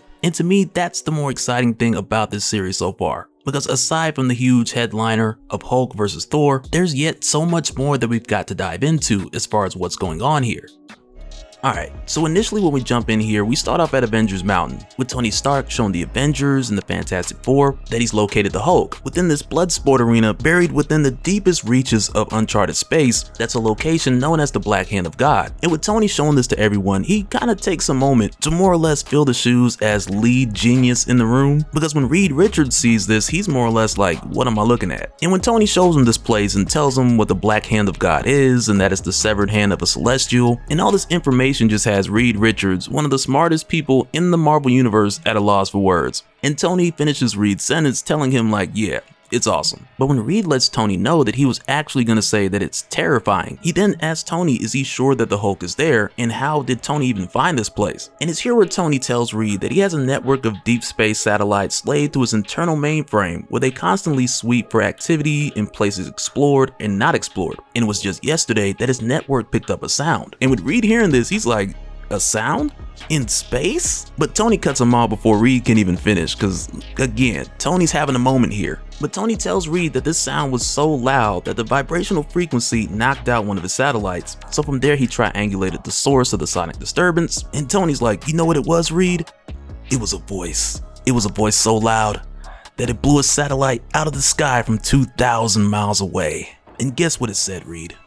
Guess what it said? No, listen. It said Hulk smash. And with hearing this, of course, Reed is just blown away, because even though Tony has some extraterrestrial experience, like we'd seen in 2013 Guardians of the Galaxy, or even as far back as Iron Man Volume 1, issue 142, which at that time was really Iron Man just finding a super huge Roxxon satellite. So with Reed hearing this, he tells Tony like, no disrespect, but this is impressive, because he wasn't aware that Tony had the resources or the scientific know-how to even pull this off. And it's right there where Tony just tells Reed like, yeah, you know what?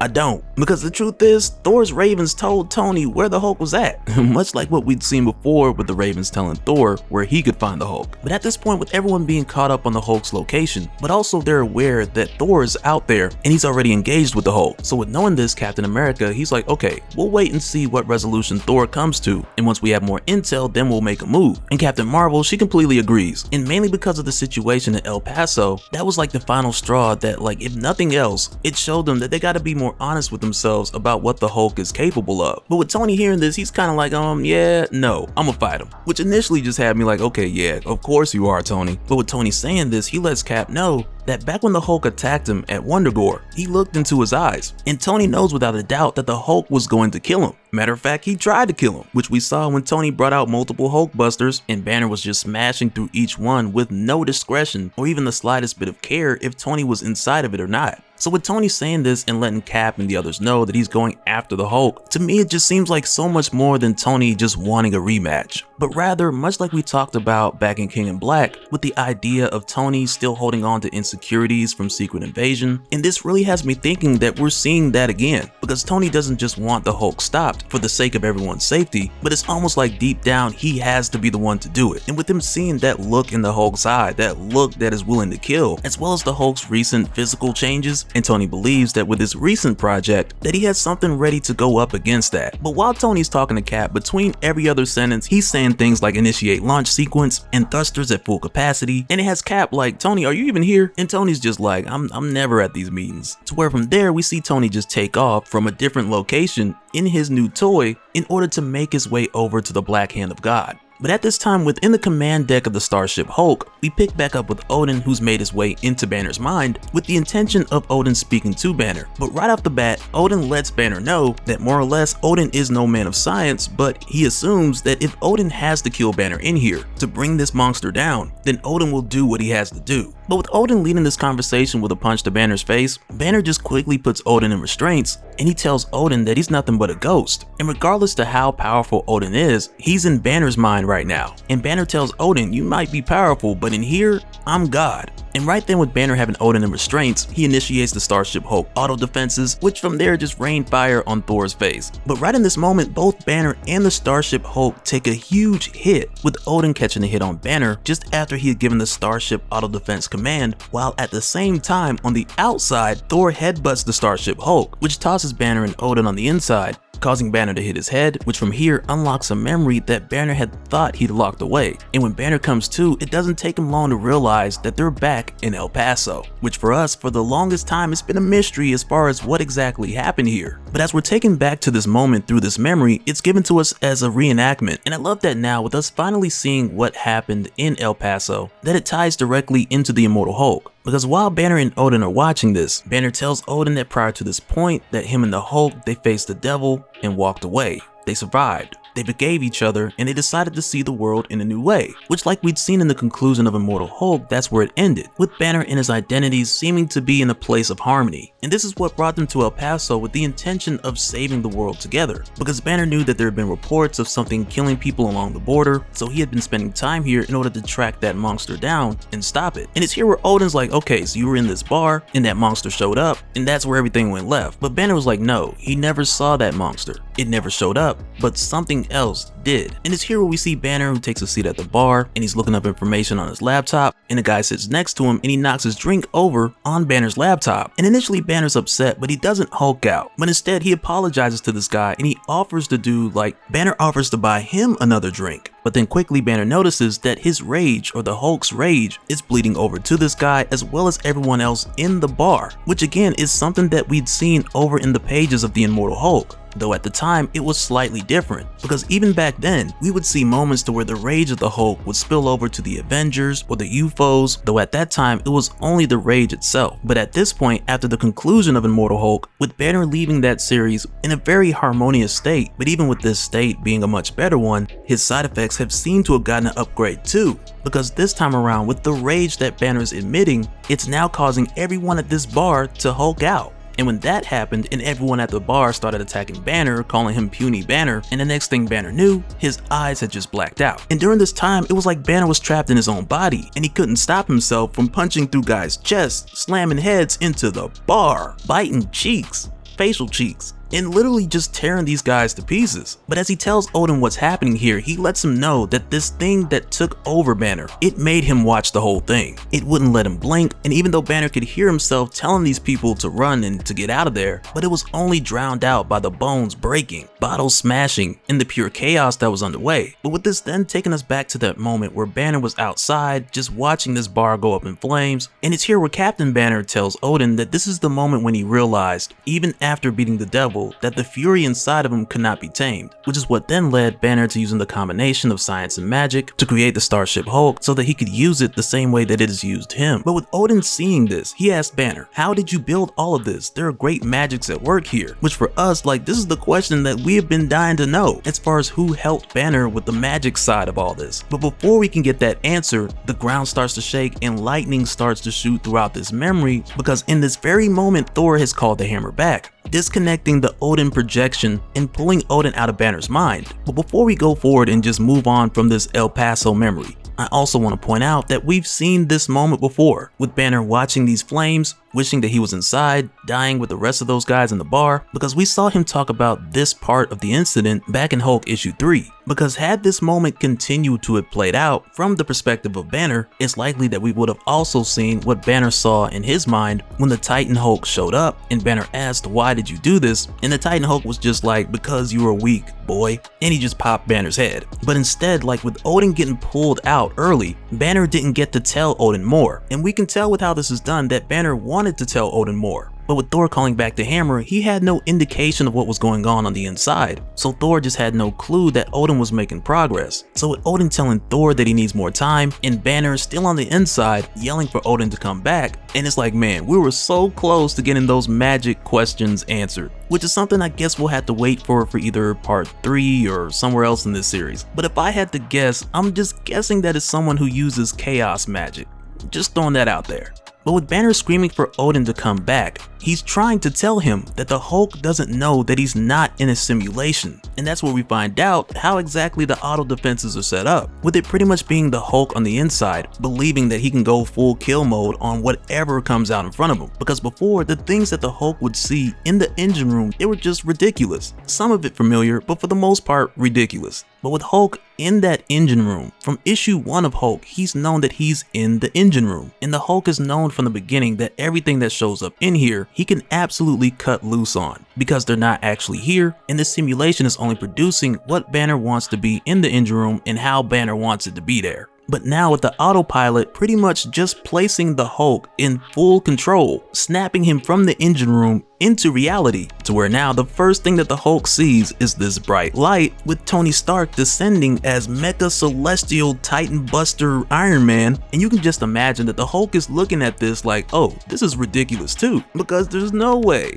that what he's seeing, what we're looking at, is the real deal. Which is the messed up part, because this is all very real. And if the Hulk really unleashes and goes full Titan and kills Iron Man, then that death is gonna be real too. Because in this moment with the Hulk in control, he does not know that this is not a simulation. And I don't blame the Hulk for thinking that it is, because Celestial Mecha Iron Man is looking crazy right now, and I'm digging it a lot. But it sucks for Tony that the Hulk is still in murder mode, thinking that this is just another level where he needs to kill everything. Alright, so with us jumping back in and picking right up from Iron Man arriving in his Celestial Gundam Hulkbuster, and his hero right away, we quickly jump over to Bruce Banner in his own mindscape as he watches this burning light come down and crash on him. And for Bruce, with this happening and him once again just not in control at all, but with him seeing this fire crash down, it brings him to tears, and not because of what he's experiencing on the inside, but instead because he feels sorry for everyone on the outside with the amount of rage that's about to be unleashed. And like we had seen in the previous Thor issue, at this point the Hulk is fully in control, but he has no idea that this is not another one of those ridiculous simulations from the engine room, to where in there he knew that he could just tear through everything and leave no survivors because none of it was real. And at this point, with the Hulk not knowing the difference and still thinking that he's in there, this sets us up for a couple things. Because for one, the Hulk thinks that he doesn't have to hold back, but also with this extreme amount of fire that he's under, because he believes that he's still in the engine room, the Hulk also believes that this is coming from Banner. But it's also here where we find that pretty much everybody has left the Black Hand of God. Like, they've either gotten in their ships and taken off, or Sif has pulled them out of there with the Bifrost and just sprinkled them across the galaxy in a safer location, because apparently there were a group of onlookers here who weren't trying to get out. Like, they were either trying to collect their winnings, or they were trying to stick around and see how this panned out. But it's here where we find that the Black Hand of God is completely deserted for the first time in millennia, leaving no witnesses, no onlookers, no watchers, and no one to observe what comes next, except Thor, who of course is accompanied by Odin inside of the hammer. But with Tony unleashing this just insane attack on the Hulk, we come to find out that it's a bit more than Tony just attacking the Hulk. Because for Tony, with him turning this celestial body into a Hulkbuster armor, he very much designed this thing with the intention of draining gamma radiation from the Hulk so that the Hulk would turn back into Banner and they could just take Banner in. Which right away sounds like World War Hulk issue 5, when we had seen the Tony Stark satellites equipped with beams that would nullify gamma radiation. Because at that time when Hulk turned back into Banner after fighting the Sentry, after that he had just hulked out again when Rick Jones died. And back at that time with Tony using that satellite, this was the last measure at the conclusion of World War Hulk that kept the Hulk from literally breaking the world. But now at this point, with Tony using the Celestial Gundam version of this same method, though he's trying to help Banner, that doesn't negate the fact that the Hulk is experiencing pain that no other human could imagine. And the Hulk doesn't even know why. But in this moment, the Hulk is experiencing the celestial judgment of 100,000 exploding stars. And I imagine that Tony doesn't know how this feels, so he just keeps going, hoping that the Hulk will get smaller and power down. But of course, like we know, things have changed since World War Hulk, and as a result of Tony using this similar attack, the Hulk's gamma radiation just starts increasing, which then makes the Hulk start to go into Titan Hulk territory. But before that happens, Tony's Celestial Hulkbuster takes a hit, which come to find out caused Tony to sustain a broken collarbone and multiple broken ribs, which then made the suit kick in the Celestial self-healing protocols, which is pretty cool. I hope that comes standard with every Iron Man suit from now on. But then again, I'm not sure how much of that self-healing includes Tony's body along with the suit. But when Tony looks up, he realizes that he was knocked down by Thor's hammer. But as it turns out, there are a couple things that are going on here. Because even though Thor was watching the Hulk just take that slaughter from Tony's Celestial Hulkbuster, which had caused Thor to think for a moment like, this is too much. But even with this being the case, it was the hammer it was Odin who had taken Tony down. And with this happening, Thor takes the time to approach Tony and tell Tony that it was the hammer and it wasn't himself, it wasn't Thor. And right away, Tony's kind of like, okay, buddy, how many times you gonna use that one? Like, how many times have we heard, oh, it wasn't I, it was the hammer.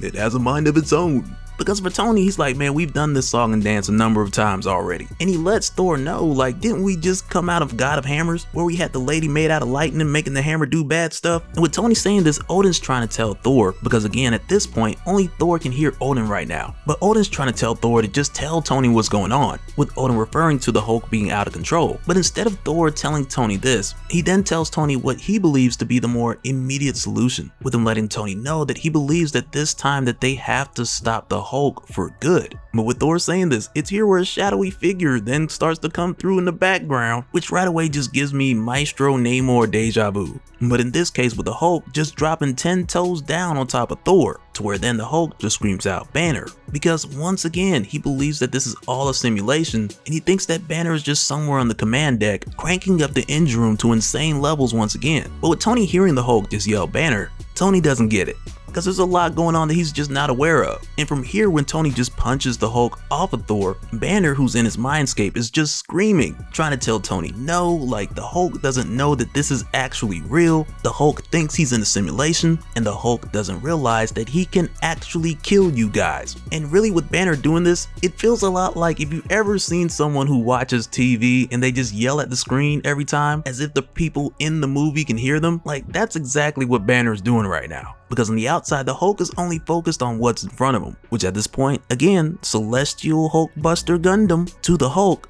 Facing this thing, it doesn't look like reality, which is why it makes sense that the Hulk is just convinced that it's not. But then it's here while Tony is just giving it all he's got, and the Hulk is just taking it and coming for him. But it's during this time that Odin tells Thor, like, boy, you don't listen, let me go. And with doing so, Odin just slams the hammer on top of the Hulk, telling the Hulk to calm down because he's not here for him, but instead he's here to talk to Dr. Banner. But with seeing this happen, it's kind of interesting just seeing the different things that Odin can do, given his current state.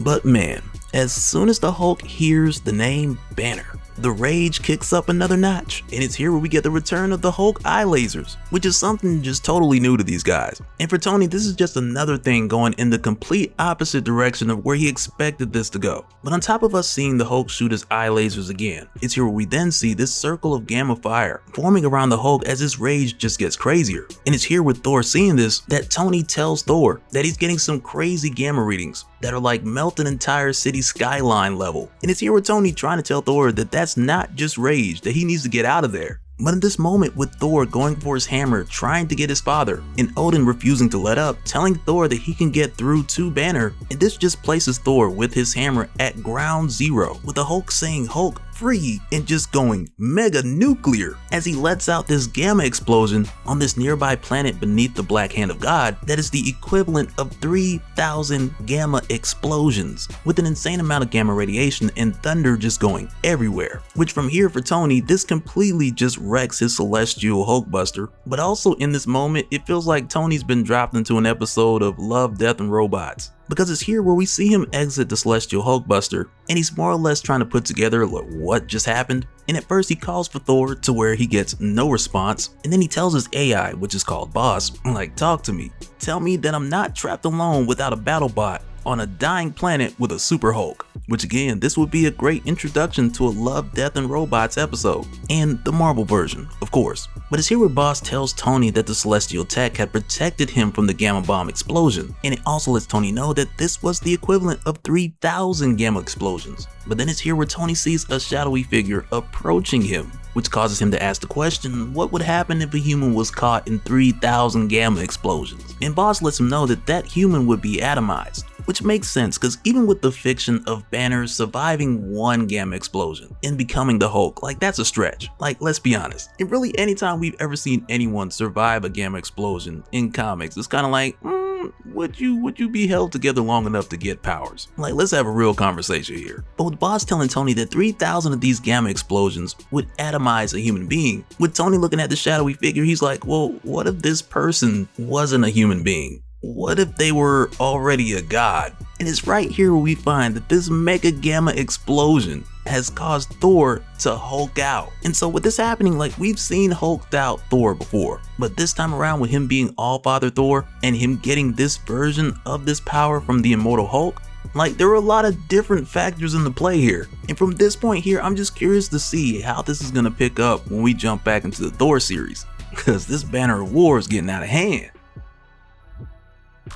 Alright, so like we'd seen in the previous issue, with Tony and Thor coming after the Hulk in an attempt to take him back to Earth for what happened in El Paso, and really on Thor's end, him trying to end the Hulk, with him believing that the Hulk has passed the threshold of redemption. But either way, with them coming here, this ended badly, with Hulk shooting lasers from his eyes and then going mega nuclear, letting off a blast of 3,000 gamma bombs, of which Tony only survived because he was in the celestial mech Hulkbuster, because otherwise, had he been outside of the suit, he would have been turned into dust just drifting through the spaceways.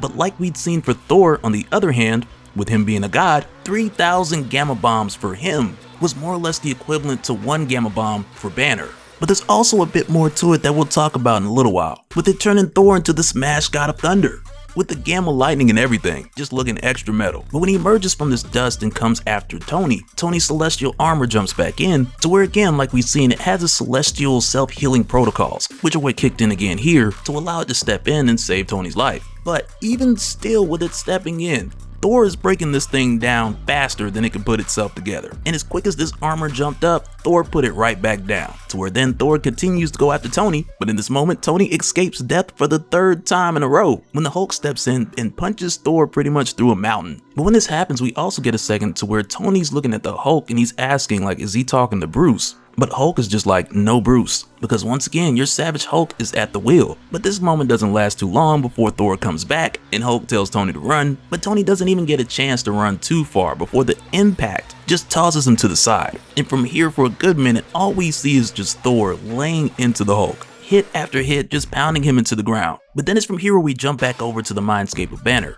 to where, like we'd seen before, Odin has again made his way in, and when he shows up, he tells Banner that he's turned Thor into a Hulk and that Thor's out there killing him. And Odin lets Banner know, like, this is the part where you get up and you help me beat some sense back into him. And Banner agrees, but also this goes along with where Banner is right now, because before, a majority of the time when it comes to the Hulk, Banner's just been along for the ride, until more recent years where we've seen them both cooperate together, or all cooperate in some instances. But after the conclusion of Al Ewing's Immortal Hulk, when it seemed like Banner had finally found a harmony between himself and all the different identities, after all that progress, the incident in El Paso, this took Banner 10 steps back after recently taking 2 steps forward, which is why he converted his physical body into the Starship Hulk, locking your Savage Hulk away in the engine room, because recently for Banner, harmony wasn't enough, working with the Hulks wasn't enough. And in El Paso, when he got a taste of utter helplessness, this took him back to a place that he hadn't been in a long time, and it did it in a much worse way than what we're used to seeing with Banner just hulking out. So when we see Banner here accepting Odin's help, he's trying to get back to the control center, and he tells Odin to do so that he has a big favor to ask. But on the outside with Thor and Hulk just going at it,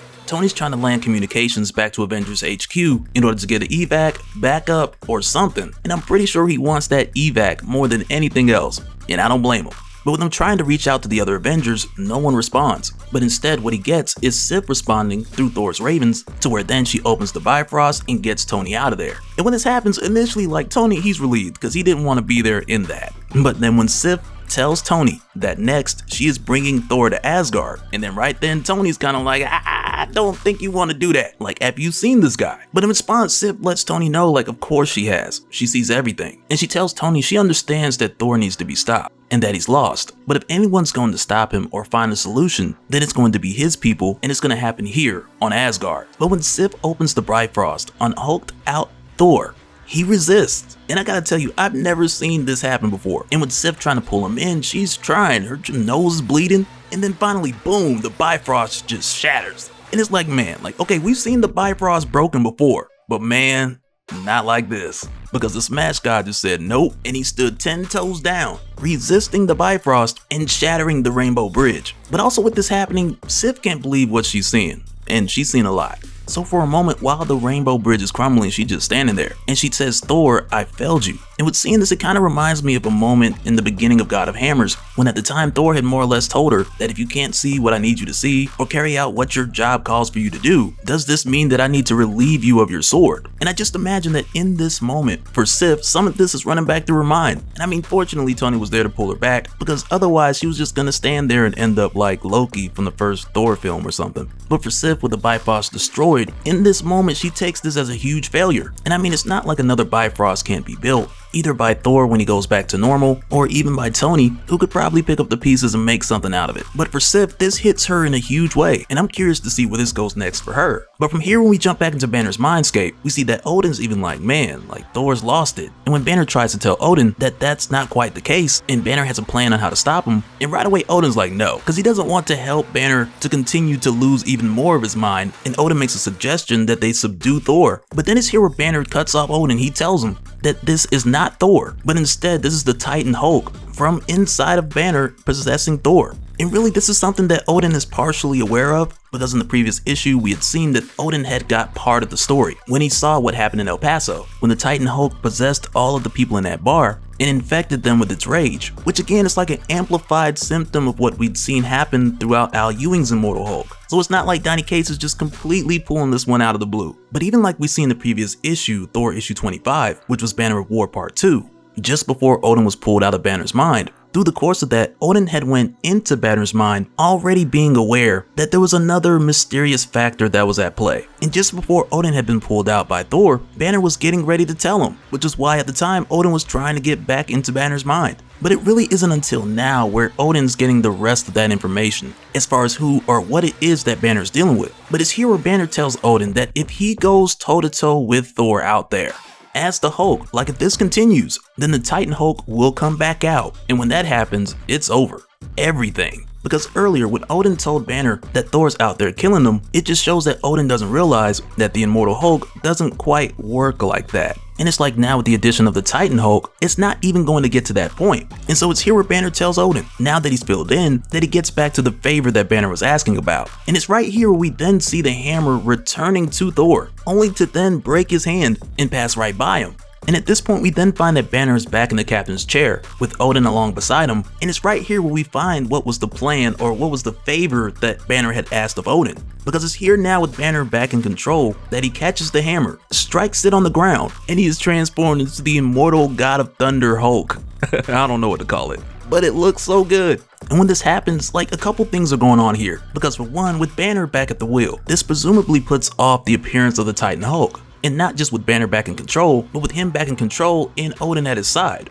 But then also on the outside, in addition, there's the case of this evening the playing field a little bit, with Thor being possessed and getting the Hulk's power, and now the Hulk also getting the power of Thor, which now gives us your hulked out Thor versus your Thored out Hulk. Did I say it right? But you guys get what I mean. Thor with a Hulk upgrade versus Hulk with a Thor upgrade. But man, like with this being the case, the power that these two have individually, it's already nuts. And when the both of them throw their first hit and they clash for the first time, that first blow destroys this planet, which is just ridiculous. Like, this is insane. And seeing this has me thinking a couple things. Like, for one, whenever Tony sees this, he's just gonna be extra glad that he got out of here. But also, on top of that, it has me thinking, like, where are these two guys gonna fight?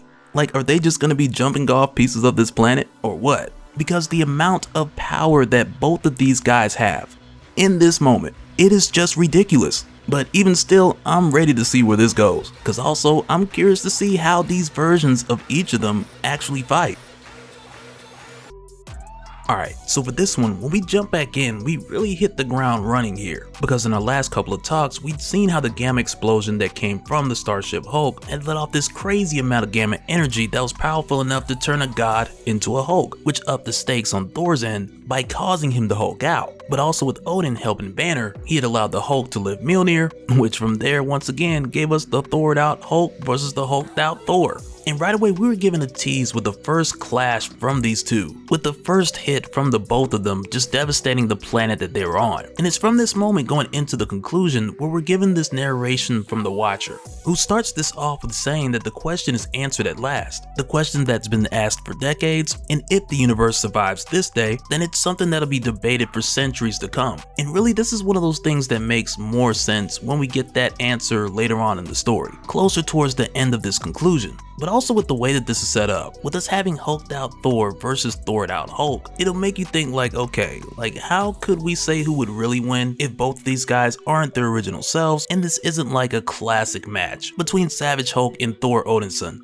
Which, by the way, say what you want about some of these old matches, but they definitely had their moments, like the time in Defenders issue 10 when the Hulk grabbed Thor's cape and he yeeked it so hard that Thor got spun and drilled into the ground. Like, to do that, it takes a certain level of disrespect to pull that off. And regardless of how the fight ends, it's moments like this that people still remember, and you can't get back up acting like that didn't just happen. But in this matchup, with them having each other's upgrades, there's a few layers that Donny Cates uses in order to flip this whole thing on its head. And the first part is them being given each other's upgrade, allowing the Hulk to fight with Mjolnir and leaving Thor driven by rage and just fighting with his bare hands, which on paper, it sounds like it's taking away the advantage that one would have over the other, because normally the Hulk couldn't lift Mjolnir. So with giving the two of them a taste of each other's power, and it's almost like Donny Cates is neutralizing the playing field in order to emphasize what is truly different about these two guys. Because at their core, this is still Thor, the god of thunder, the Allfather, versus the Hulk, the strongest one there is, the World Breaker. And really this neutralizing method could have gone either way, like you either turn them both all the way up with giving them each other's powers, or you literally neutralize them by having like Donald Blake versus Bruce Banner, which probably wouldn't have been as exciting unless it was like the actual Donald Blake from Prey who had gone on a killing spree, and us getting him versus Bruce Banner from El Paso. Now that would have made an interesting matchup as well. But again, with this one, there are much deeper layers that are going on here. And we see some of this unfold as Odin tells Banner to get them to Asgard. And of course, Bruce is like, you know, how we gonna do that? The Rainbow Bridge is broken. And it's here where Odin tells Bruce that Thor has often held back the sheer scope of Mjolnir's power. And even with the Bifrost gone,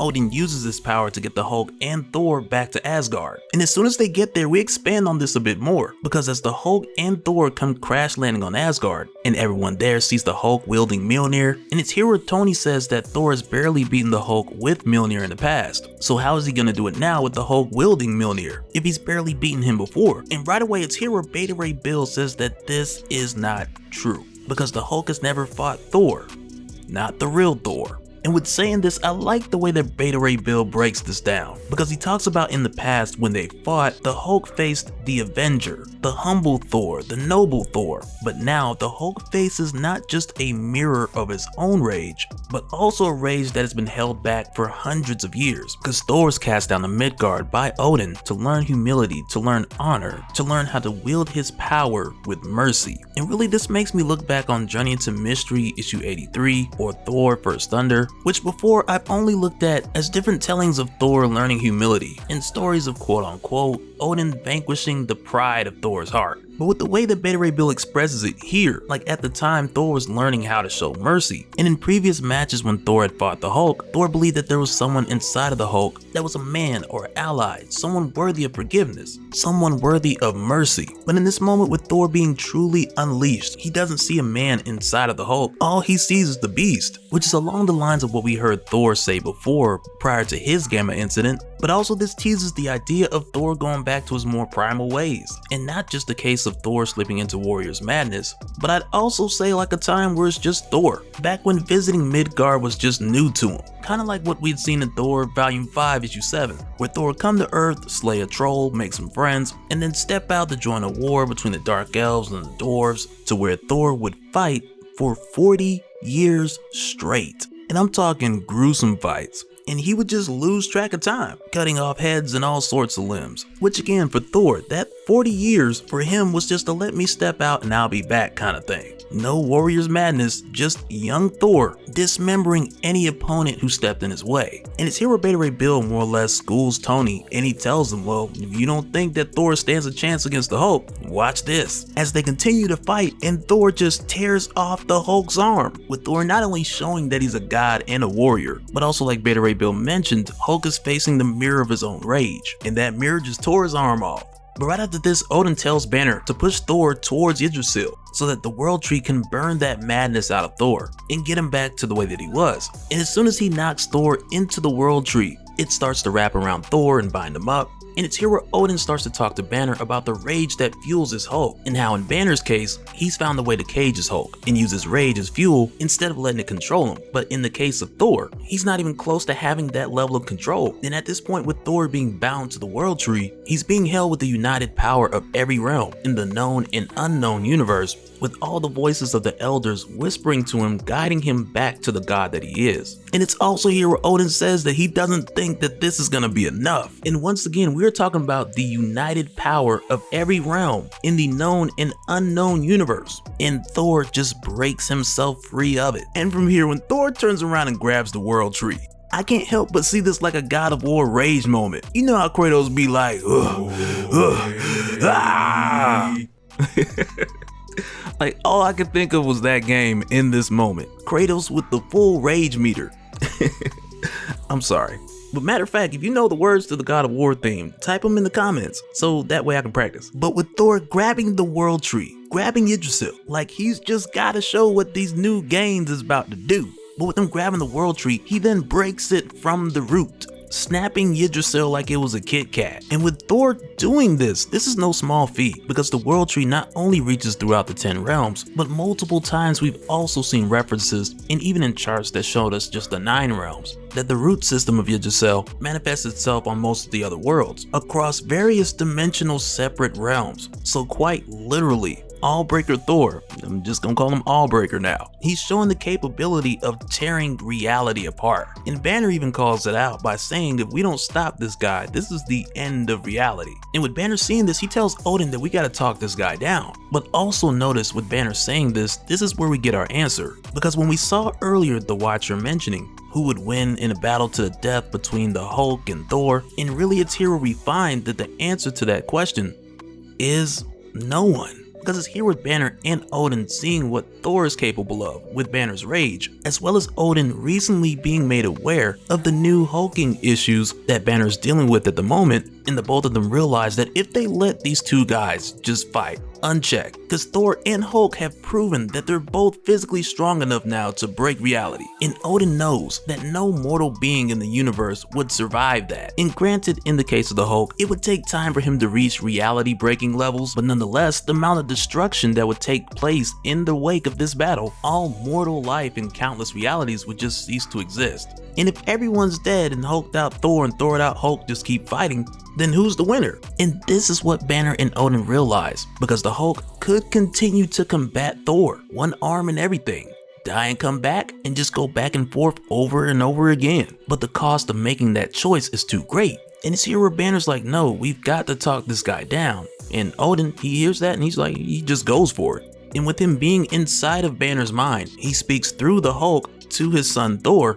and Odin just opens up. He starts off telling Thor that he's sorry, and not just for Thor's troubles, but also for the part that Odin has played in it as well. And this is something that's been a long time coming. And recently we talked about some of this tension when we were getting into God of Hammers, but the broken relationship between Thor and Odin, it goes back so much further. Because Odin knew that someday Thor would be king, but no matter what Thor would do, it was like he could never do right in the eyes of Odin. And we got another example of this back in Thor Volume 5 when Jason Aaron had showed us a different example of how this had played out. Because at the time, before the Donald Blake lesson, Odin had a problem with Thor going to Midgard too much. And he chastised Thor, telling him he was neglecting his duties as the Prince of Asgard, while also telling Thor that he's the god of the storm, not the mud. And just as one example, it was like one minute Odin would think Thor was too humble, and the next moment he'd think Thor was not humble enough. And it was very rarely for Thor where he could remember a time where he could think of a good father-son moment, which is what we then later saw during God of Hammers, with Thor recently becoming king and beginning to look back on moments with his father when he then remembered that there were times when Odin did show him love.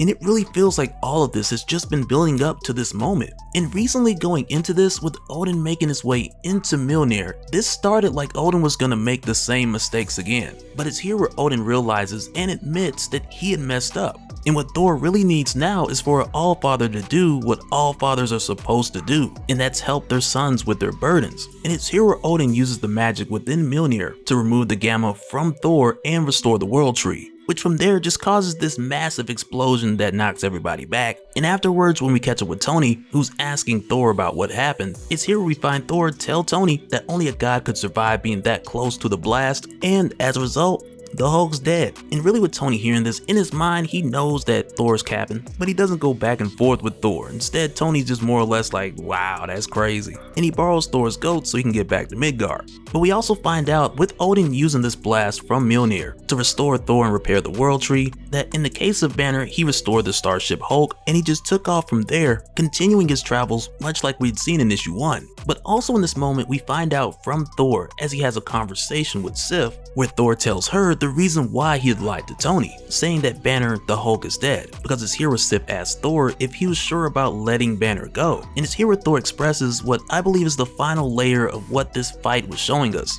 because it's here where Thor says that Banner's not to blame for what happened in El Paso. And he also knows that Banner can't just go back to Earth just yet, because he tells Sif that he's lived behind Banner's eyes. He's felt his rage, he's felt his pain. And it's almost like with the both of these guys having each other's power, that they both got the opportunity to experience each other's struggle. And Thor lets Sif know that he's learned through this experience that he now realizes that he shares more in common with the Hulk than he would wish. And I'm sure a lot of it for the both of them is centered around daddy issues. But with Thor learning this and him and Banner really just looking at each other before Banner left, it kind of gives us the indication that Banner had learned a bit about Thor too. But with Banner leaving and going off into his interdimensional travels, we also get another indication that these lessons are not over. Because back on Asgard, we see the Hulk's Thor armor right next to the Destroyer, and with a delivery that kind of feels like a Marvel mid-credit scene, we then see the eyes of the Titan Hulk light up inside of his armor, which from there ends Banner of War, but it also lets us know that the solution that Odin came to fix Banner's problem with the Titan Hulk, that now it's a problem that's just sitting dormant on Asgard. And I use the word dormant loosely, because the Titan Hulk, he can just pop off any day. Who knows when that's gonna happen? Alright, so for this one, we jump back in not too long after the conclusion of Banner of War, where we had seen the Starship Hulk take off and leave Asgard, because both Thor and Banner both knew that even with them settling their differences, that the Hulk just couldn't go back to Earth. So instead, this resulted in Banner flying off into the reaches of far space, which is where we pick up with him now. But when we do find him, he's in a very peculiar kind of situation, because at this time when we pick up with Banner, he's subjected himself to a requirement of having to do 2 hours of therapy at least every day, which also takes place in his mindscape, and it's being given by a program that's been designed to emulate the therapy sessions of Doc Samson. And with these therapy sessions being held in his mindscape, they can get pretty bizarre and painful, because whatever Bruce feels here, it feels real to him. But nonetheless, Bruce has to do these for 2 hours every day, because if he doesn't, he'll be locked out of the Starship Hulk. But with us jumping into this session, we find that Doc Samson has asked Bruce about his childhood, and he's asked him to focus on one good thing. And it takes Bruce a while to calm his mind down, but when he does, the first thing that comes to mind is Logan. And no, it's not the Logan that you probably think it is, because Samson said one good thing, you know, peaceful thoughts. And for Bruce, this actually causes him to think of a friend he had when he was a kid named Logan James Gidley, who at the time young Bruce would just call LJ.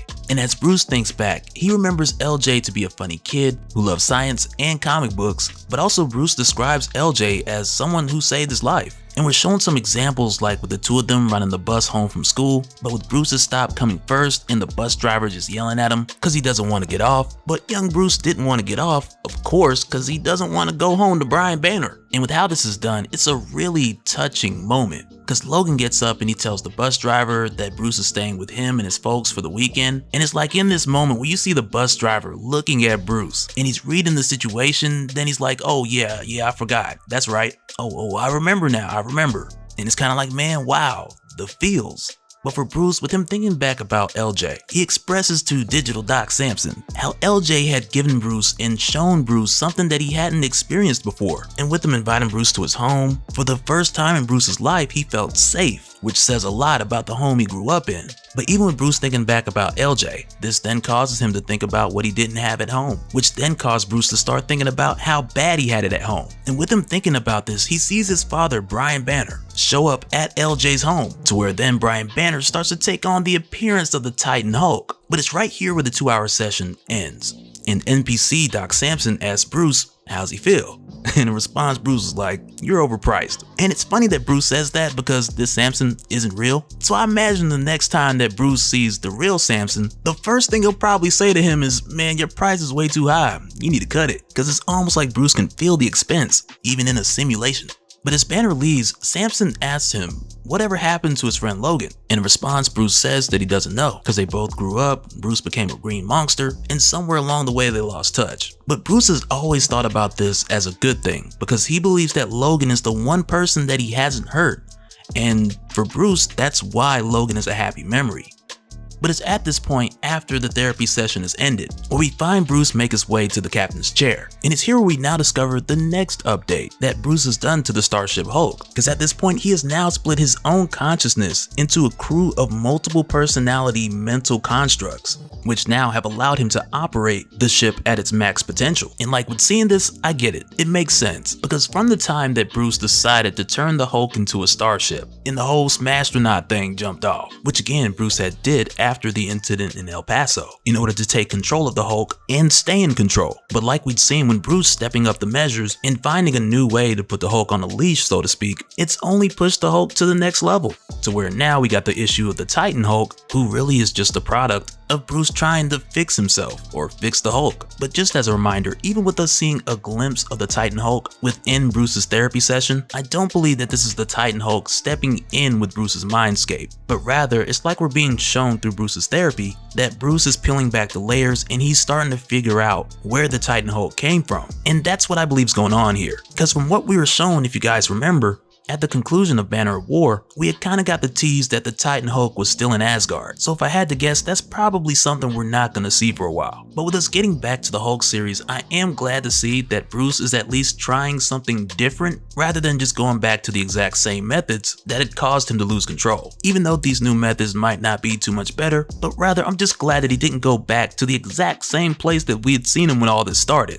But it's here we find that a little over 48 hours ago, the Starship Hulk had intercepted a code signal beaming from a distant planet beyond the astral membranes that separate our multiverse, which was riding on a beam of gamma. And with seeing this, Banner put his divided subconscious to work for them to collectively figure it out. But this then led them to a planet with no topography and just completely smooth like a marble, because whatever mountains or ridges that the planet previously had, they had been completely pulverized to the point of where the debris just shot up into orbit and created multiple rings around the planet. But also with this world showing signs of intelligence, with spires and casinos that have been erected by hand, as well as a swimming pool that you can see from space. But the mysteries of this world had piqued Bruce's curiosity, so of course he had to go down there and check it out for himself. But even with him going down there and checking it out, he's still a bit cautious, because who knows what he's going to run into down here. But as soon as he lands, he gets the indication that multiple life forms are approaching, and Bruce asks if they're hostile, and the computer just responds, unknown. And for Bruce, it's like he can hear them, but he can't tell where they're coming from. And for that reason, he starts to get ready to open fire. But just before he does, he then looks and he sees the huge city megastructure that him and his crew had observed from space, with the multiple spires and centers of commerce and leisure, which one of his crew members had described as casinos. But also with Bruce looking at this place, out front and center, he sees a monument of himself, of the Hulk, which right there really has him kind of like, okay, like what's really going on here? But with Bruce and pretty much his whole entire crew distracted, it's here where we then find that the multiple life forms that were approaching, they made their way here. But of course, by the time that Bruce and the others see him, they're already on top of him. And it gets pretty nasty, like pretty quick, but at no point does it seem like that this is something that the Hulk can't handle. The Starship Hulk at that. But in the middle of the Hulk fighting off these random gamma mutates, it's here where Bruce is then met by the arrival of a woman by the name of Monolith. And when she gets there, she calls him Bruce Banner, which is interesting, being that Bruce just got here, or at least that's what Bruce thinks at the moment. But with Monolith arriving here, she introduces herself to Bruce and she tells him not to be afraid, but rather, welcome home. But just after this, we jump over to the next day, to Bruce's next therapy session. And for this one, it takes him back to his childhood, when he was 5 years old on the day that his father had murdered his mother. But while he's at the precinct, waiting for his aunt to come pick him up, he remembers a moment when one of the officers was offering him some hot chocolate, but it was at this time when the younger Bruce had closed his eyes and reached his hand out while thinking back on a specific memory with his mother. Because as a kid, Bruce remembered that everyone used to tell him that he was weak. His father, other kids at school. But for Bruce, it's during this therapy session when he thinks back on his childhood and he remembers what his mother told him as a kid that really helped him with that. Because at the time, Bruce's mother told him that she may not know as much about science as Bruce and his father. But she then goes on to ask Bruce, what's the most powerful thing in the universe? So powerful that no one could go near it because it's strong. Not even the astronauts. And when Bruce answers, he says, the sun? And his mother, Rebecca, tells him yes. And she goes on to tell Bruce that the sun is so powerful that its light gives us all the plants and the trees, and it gives us all warmth so we can grow. And it comes from millions and millions of miles away. And in response at the time, young Bruce was like 93 million miles. Because like we talked about before, young Bruce, he's a genius. Which is also why his father thought that his son was a gamma mutated demon baby. But with Bruce's mother pointing this out to him, she was showing him that regardless of the sun being so powerful and its light traveling 93 million miles to Earth to get to that sidewalk, but even with that being the case, the sun couldn't get through little Bruce. And he remembers his mother telling him this to show him that he was strong. But then also in this therapy session, Bruce remembers again himself in the precinct, remembering this memory in a moment when he was trying to be strong, but this time he couldn't find his shadow. And he remembers at the time when his eyes were closed, someone put their hand on his shoulder and they told him that no one could hurt him. But Bruce remembers in that moment that he knew it was a lie, that the hurt was always going to be there. And as the session ends, we find that for Bruce, later he found his shadow again, only to find out that it wasn't his shadow. Not anymore, because it was him. He had broken the sun, and Bruce would always be in his shadow. And it's crazy because the Breaker of Worlds is always carrying the issues of the Breaker of Suns. Double entendre. It's crazy. But then it's here where Monolith comes out to speak to Bruce, and he asks her, like, what exactly is all of this?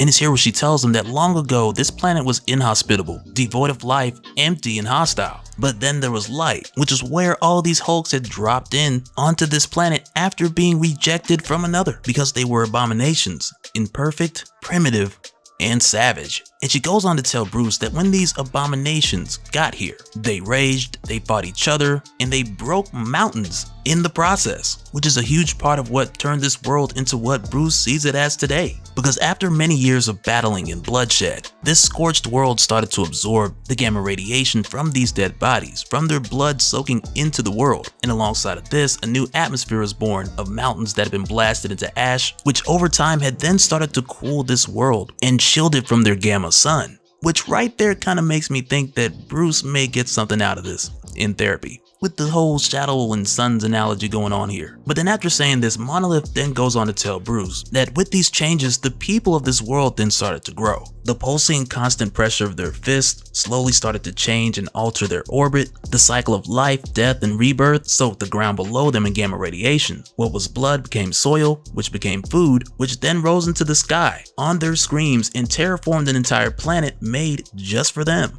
But then later, their sun exploded, and not so much in the case of the sun just being destroyed, but more so like a surge of energy that showered this planet with an insane amount of gamma radiation. But when this explosion happened, in that light, there was a voice, a name, and when they looked up, they saw him. And this caused the people of this planet to be grateful, because he saved them, he changed them, because he had soaked their world in a hurricane of gamma that was filled with information, science, and evolution, of which these people have since put to use, and as Monolith would describe, this has made them more like him.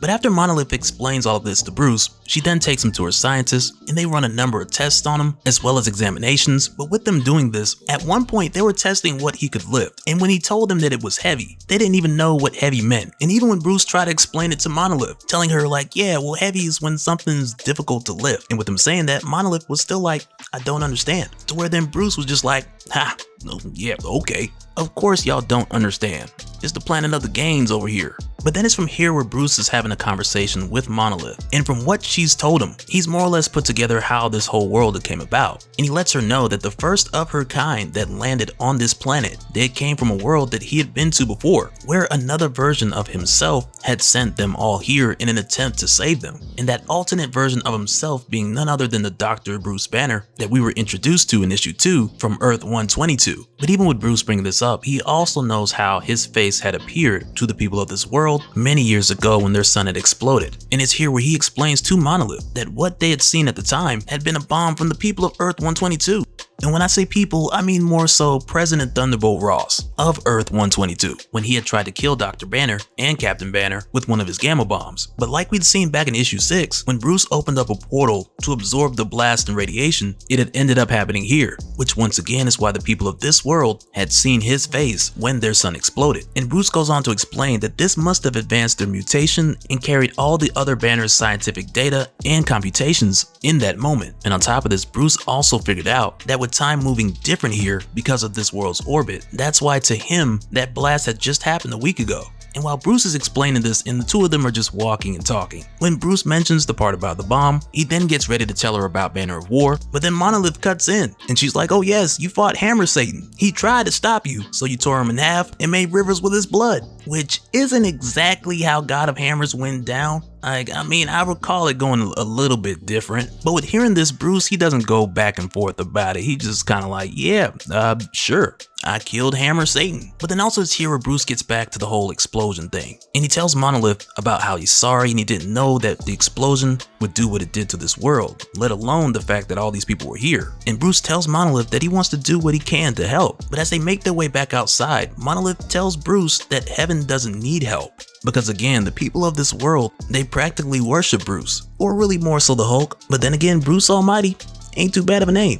But of course, I know, it's already taken. But as they step outside, one of the natives who goes by the name Pave, he ever so humbly asked Bruce if he would play against him in their annual God Ball season, which is one of their traditions from the old days that they've held on to, which celebrates their horrid and violent past. And with hearing this, Bruce is like, he doesn't want to hurt anyone, but then Monolith assures him that he can't, which right there lets Bruce know that this ball's gonna be serious. But as Bruce walks away with Pave and the others, it's here we see that Monolith gets some information back from one of her scientists who we had seen testing Bruce earlier. And it's here that we find with these results and these scans that her scientist lets her know that Bruce Banner is going to die.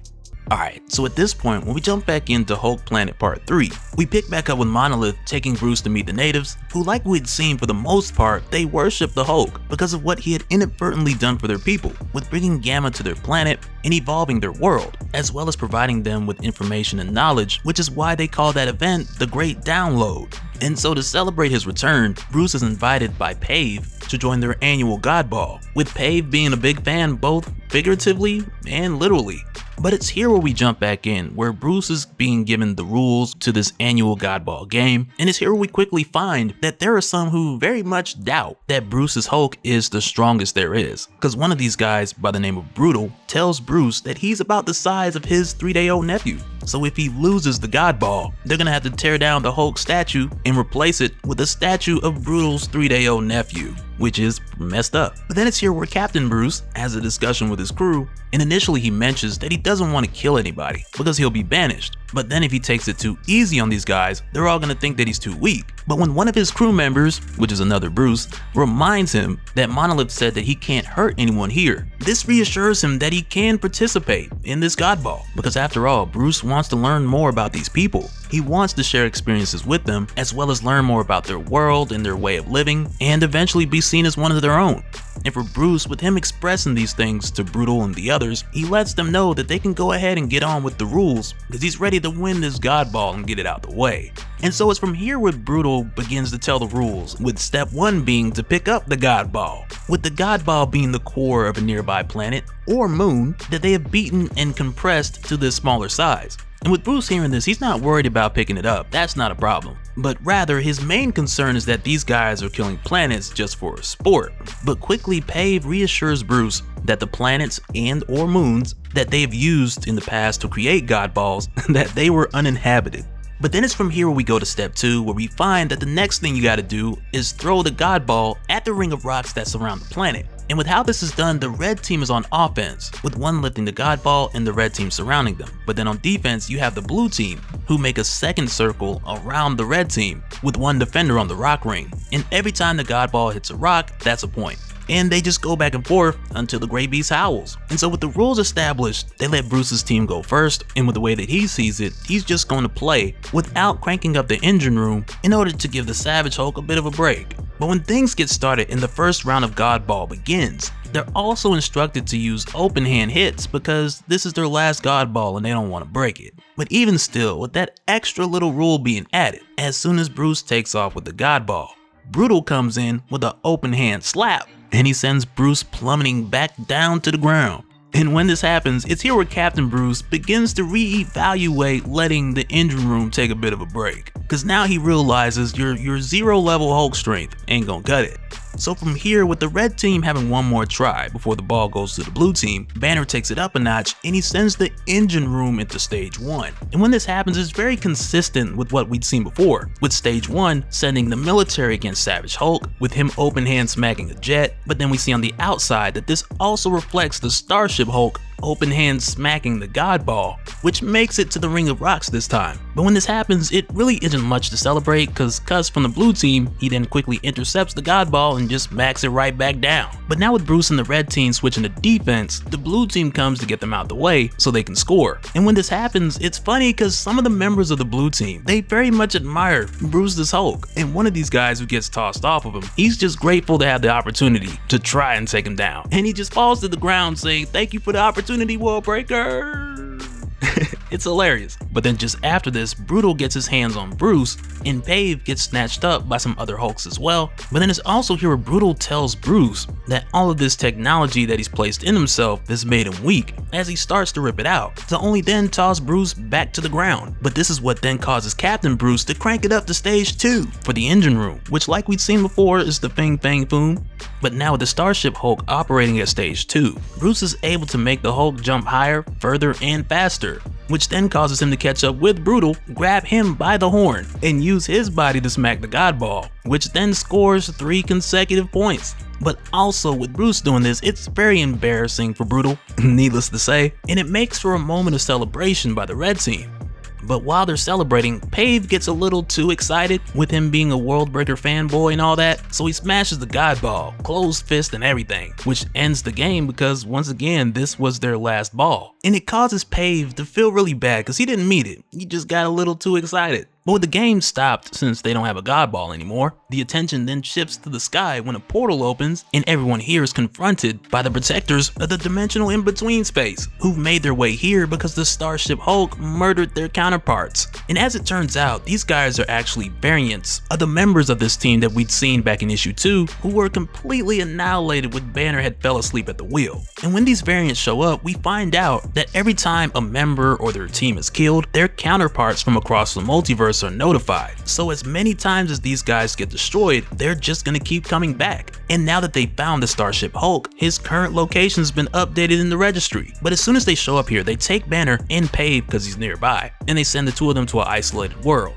where Banner can no longer harm anyone. But just after them doing this, Monolith then tells their leader that the destruction of their previous team wasn't intentional. And Monolith's able to share this information because out of the Hulks that are here on this planet, she received the largest amount of data from the Great Download, and she's continued to gather data ever since. But with her sharing this information with these defenders, they agree to bring Banner back, but before they can, Cuss comes down from the rock ring and he just smacks this team to pieces. Like one hit just juices these guys, it's crazy. But again, it's Ryan Ottley we're dealing with here, so these insane moments are bound to happen. And in the defense of Cuss, there's no way he could have known that the situation was being de-escalated with him missing most of the conversation since he was in space. But with this more recent team of defenders being destroyed, more portals open and more teams make their way to the Hulk planet, which then causes Monolith to be like, you know what, forget it. Forget trying to talk these guys down. So from there, every time a portal opens, she's just destroying the new set of defenders on sight.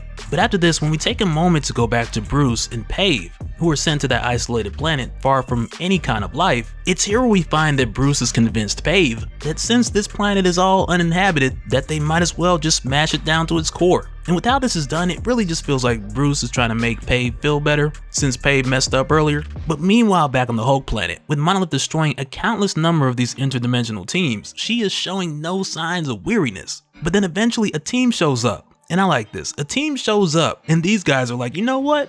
We don't want none of that, because versions of themselves have been coming here and getting wrecked back to back to back to back. And I mean, it only makes sense that eventually one of these variants or one of these teams will come to their senses, and that's exactly what we see here. And it goes beyond him just seeing Monolith wreck all the other teams, because he tells her he's seen in the previous report that she had initially tried to make peace with his previous counterparts. And it's from here where this variant finally tries to pick up from the terms of that peaceful agreement that Monolith was clearly trying to do earlier. And so when this happens, Monolith, she agrees, and she tells this guy to put a word out to all of his multiversal counterparts to let them know if they see a huge green guy flying through the between space, then just get out the way. And he swiftly agrees to these terms. But when he goes to get Bruce and Pave to bring them back to the Hulk planet, the two of them come to find that Pave and Bruce have smashed this entire planet down to its core, which of course now means when they get back, the Hulks have a new God Ball, and the games can continue. But even with this happening in the background, with Captain Banner using the engine room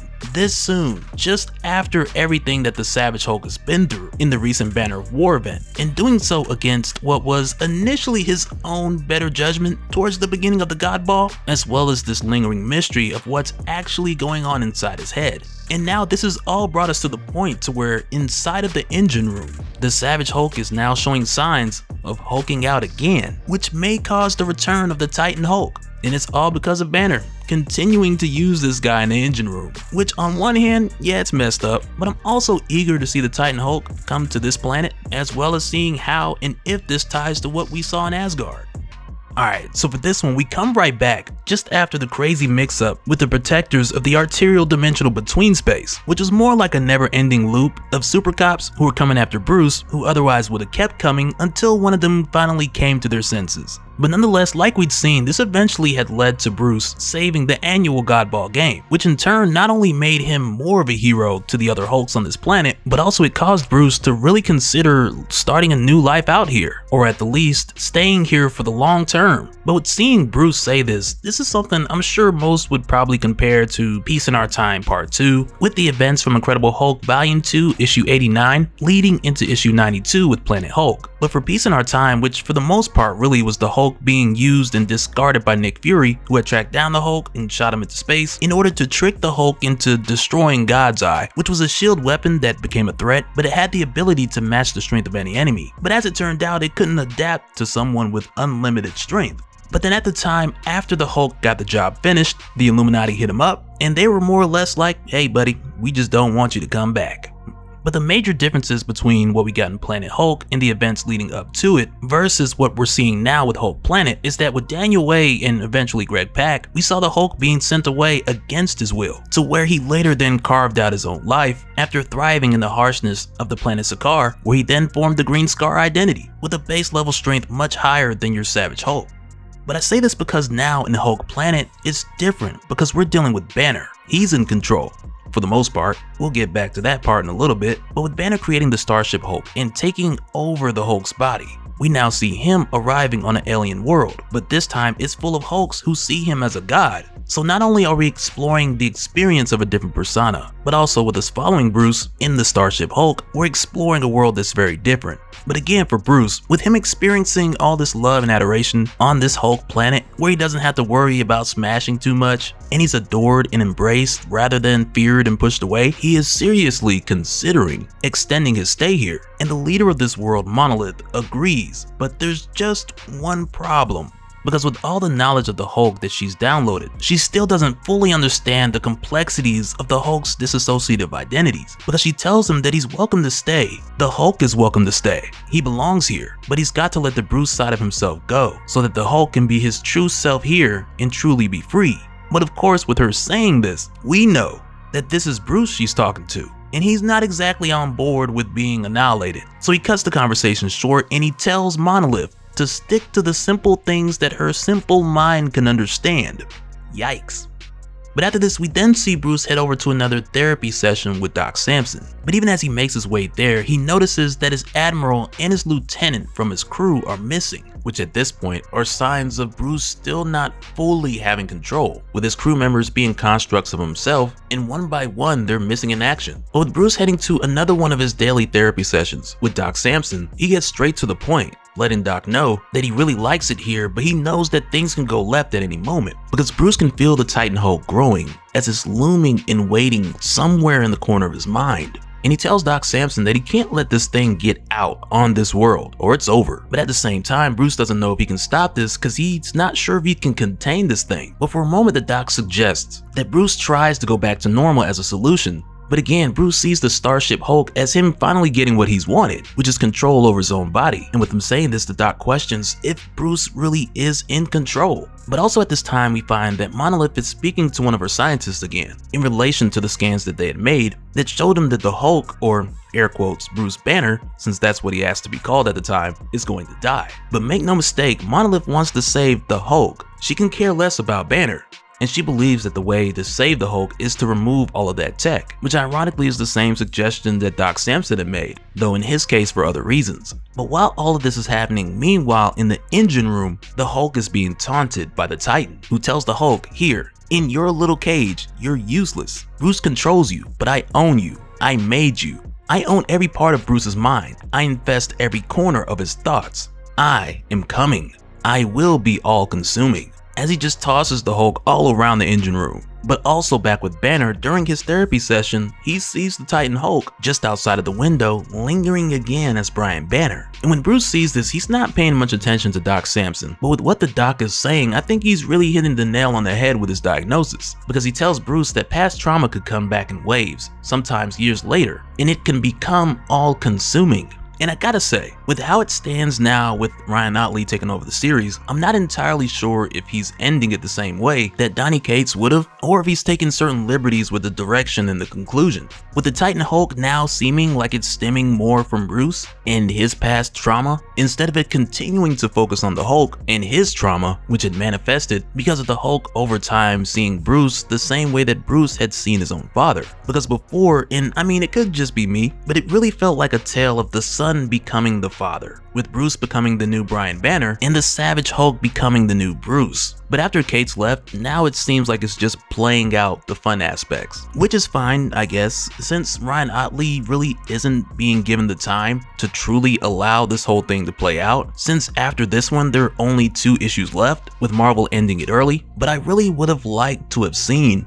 how the son becoming the father's story would have played out. Not to mention us getting a better explanation to the conclusion of Banner War, which made it seem like the Titan Hulk was still in Asgard, and at some point before there were other plans for him to make his return. But of course, with Marvel cutting the series short, it just feels like Ryan Ottley's hand was forced to rush the return of the Titan a lot faster than what was originally intended. And I mean, again, this is just my thoughts from the outside looking in. I don't have any insider knowledge, nothing like that, just purely speculation. But at the tail end of Bruce's therapy session, Doc Samson lets him know that this returning trauma could be a sign that Bruce is ready to heal on a deeper level.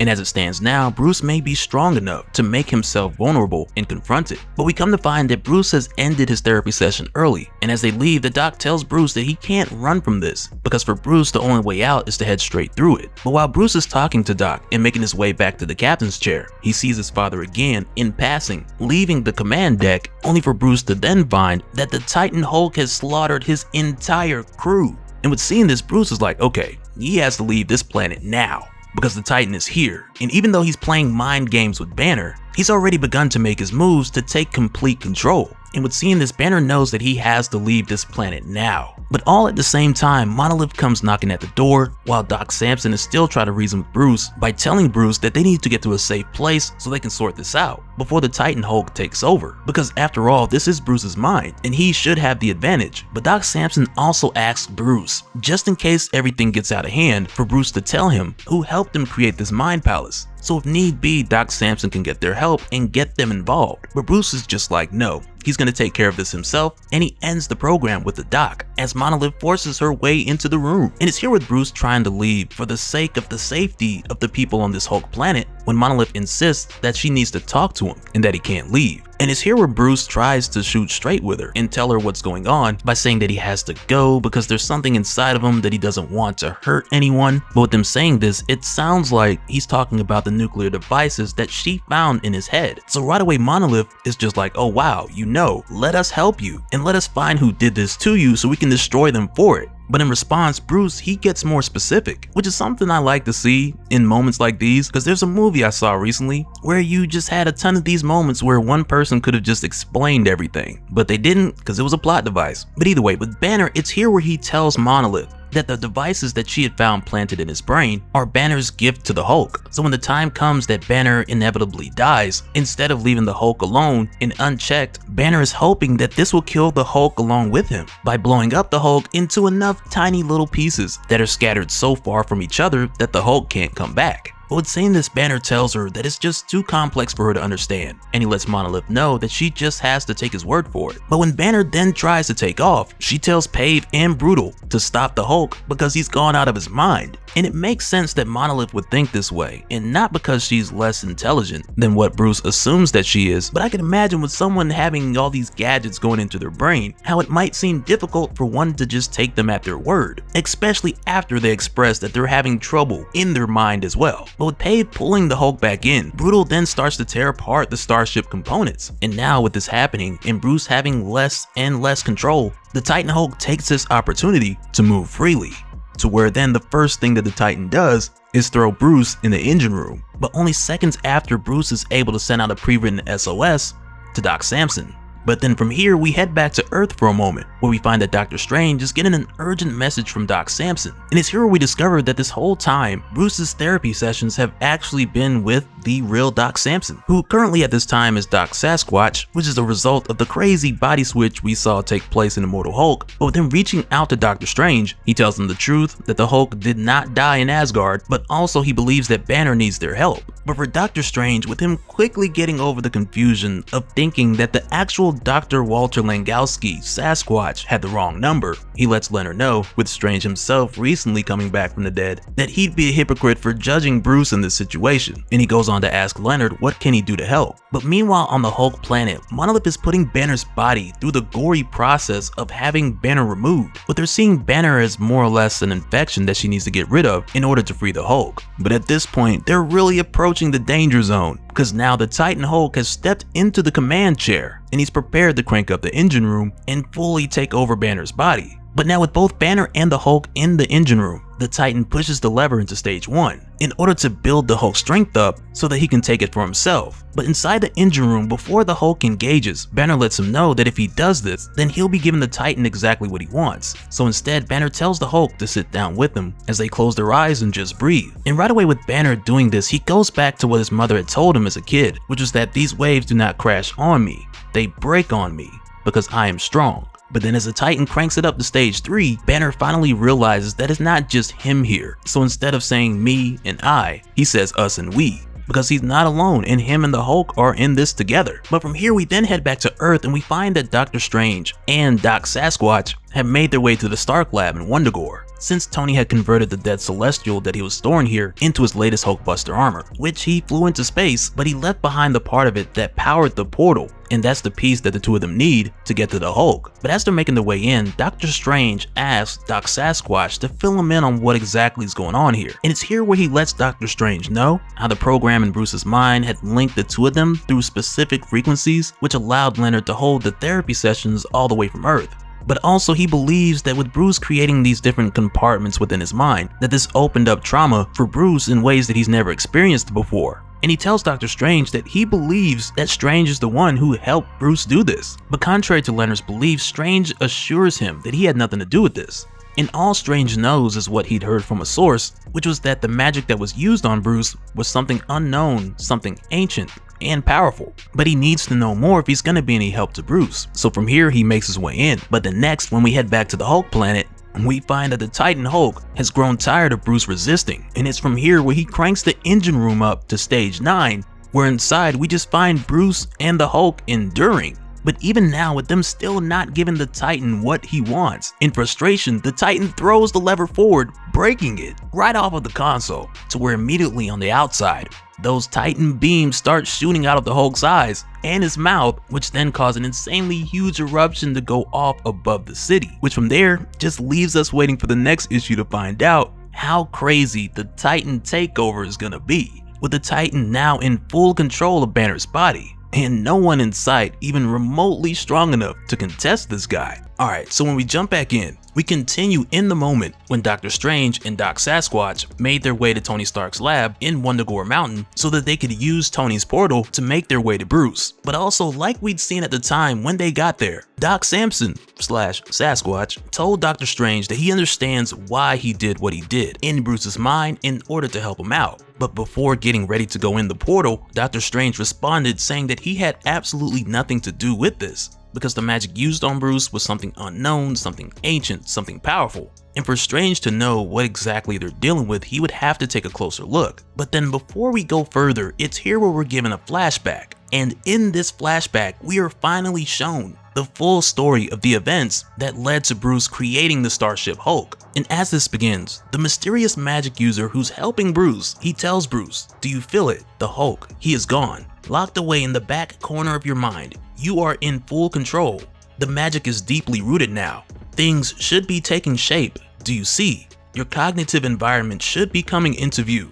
I will now enter your mind and join you. Let's walk together in your new mind palace." And with him saying this, it's here where we go with him into Bruce's mind, to where we now see that it's Doctor Strange. And I mean, we just saw Doctor Strange completely deny any involvement, but really it's one of those things to where as we continue through this, it'll make more sense. But at this point, what we're seeing here is Doctor Strange explaining to Bruce that this is his mind. He's in control here and no one else. And he lets Bruce know that he'd used a new magic in order to pull this off that would allow Bruce to use the Hulk on his terms. But he then went on to tell Bruce that under no circumstances should he tell anyone about this, to where then he gave Bruce an additional spell so that if he had any questions, he could reach out to Doctor Strange directly. But as it turns out, it wasn't too long after this when El Paso happened, when Bruce blacked out at the bar after causing other people to Hulk out, to where then Bruce literally tore those guys to shreds. And this was a moment that we were given way more detail to in Thor issue 25 during Banner of War. So at this point, I won't rehash that whole scenario all over again, but I have the link below if anyone needs to go back and see the play-by-play version of the massacre. But then after this, we're told that Bruce reached out to Doctor Strange, using the spell that Strange had given him back when he created the Mind Palace for Bruce. But at this point, when Bruce explained to Strange what happened at El Paso, Strange wasn't sure how that happened or what went wrong. So at this point in response, he tells Bruce to hang tight and that he'll look into it, but Bruce can't really hang tight because pretty soon everyone will be looking for him. So then next, when Strange is like, "Give it time, Bruce, things will work out, trust me." And it's right then where Bruce snaps and he intentionally hulks out while telling Doctor Strange that he's done and he's completely through with putting other people in danger. And from there, Bruce goes on to say that he'd rather live the rest of his existence searching the cosmos for some semblance of peace, a place where him and the Hulk can die alone without putting anyone else in danger. And after this, Bruce just jumps out the building telling Doctor Strange that he's leaving and not to look for him. And as soon as this happens, Doctor Strange says that wasn't part of the plan, and that part is something that we'll get back to in a little bit.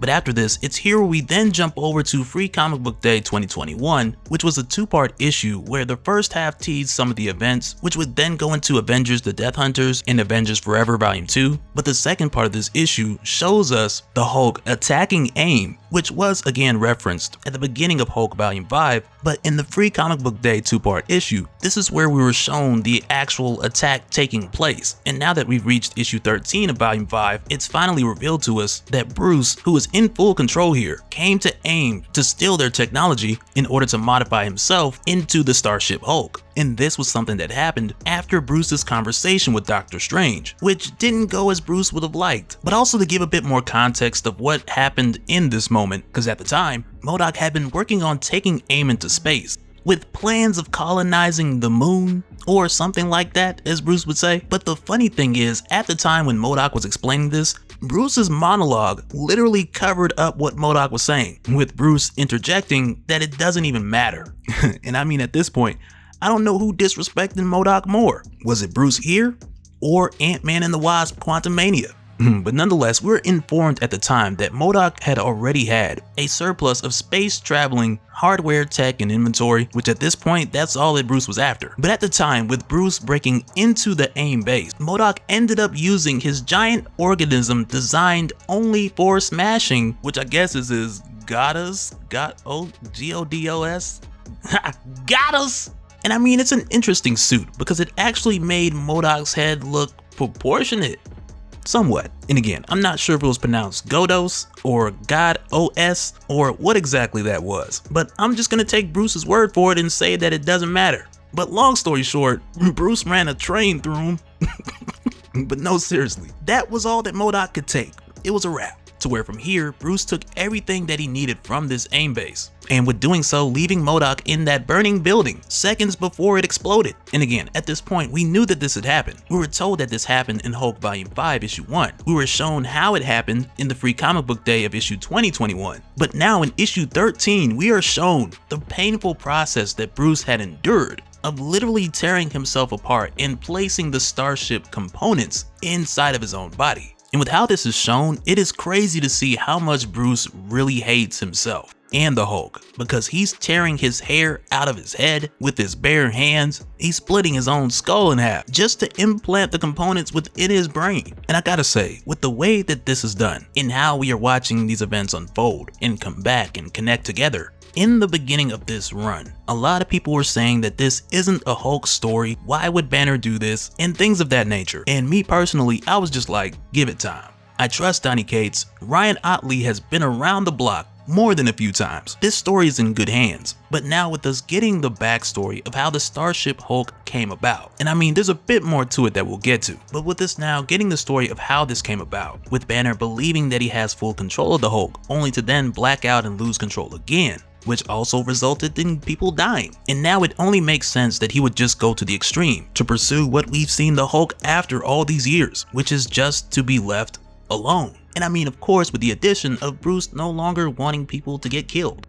But at this point, when we go back to Doctor Strange and Doc Samson, it's here where Strange is like, you know what, I'm not physically going in there. And I mean, really, I don't blame him. But what he does, he sends in his astral projection to go in and go after Banner and make his way to the Hulk planet.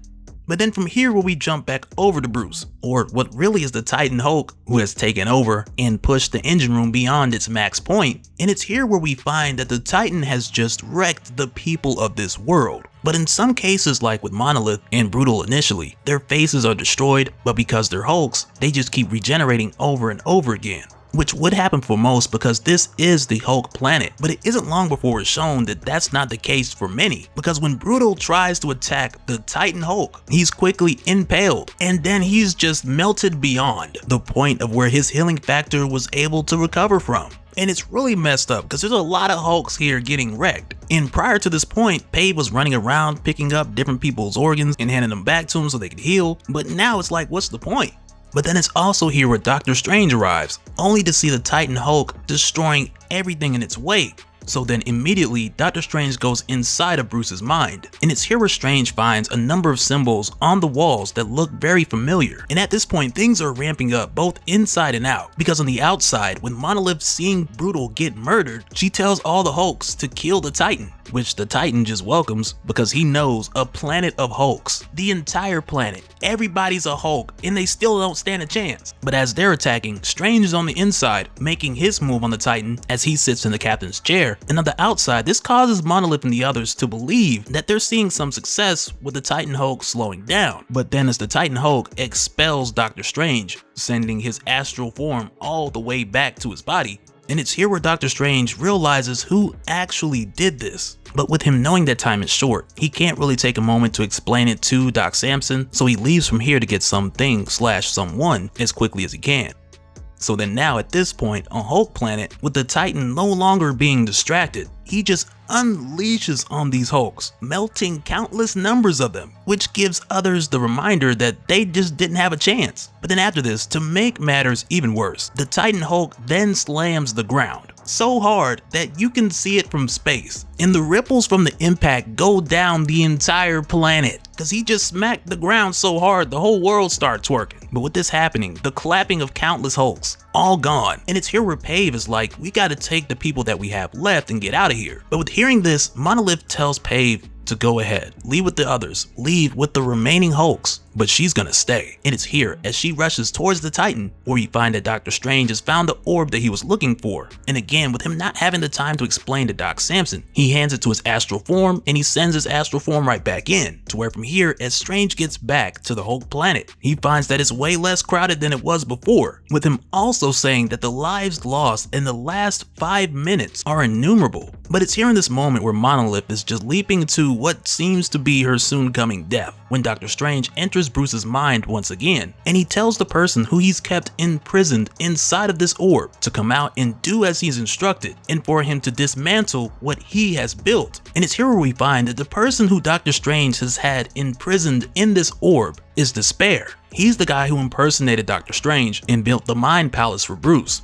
But Despair is an ancient demon who was created by the Dweller in Darkness. He was one of the Fear Lords, and power-wise, for the most part, he has the ability to induce fear on his subjects by absorbing their fears and negative emotions and sending them back in the form of illusions. And in addition to that, he has crazy speed, strength, and durability, where we've seen him take a punch from Spider-Man and not even budge, because he can change his density from, as Peter would call it, hard as Ben Grimm, or Despair can just make himself completely intangible. But we were also shown in his first appearance in Marvel Team-Up issue 68 as a bit of an example at the time how Despair is faster and stronger than Spider-Man, in a fight between both him and the Man-Thing, which is pretty much status quo for the whole first appearance thing. You know, let's show you what this new guy can do against somebody who's established. Like with us seeing Despair put Spider-Man in a single-handed chokehold that he couldn't get out of.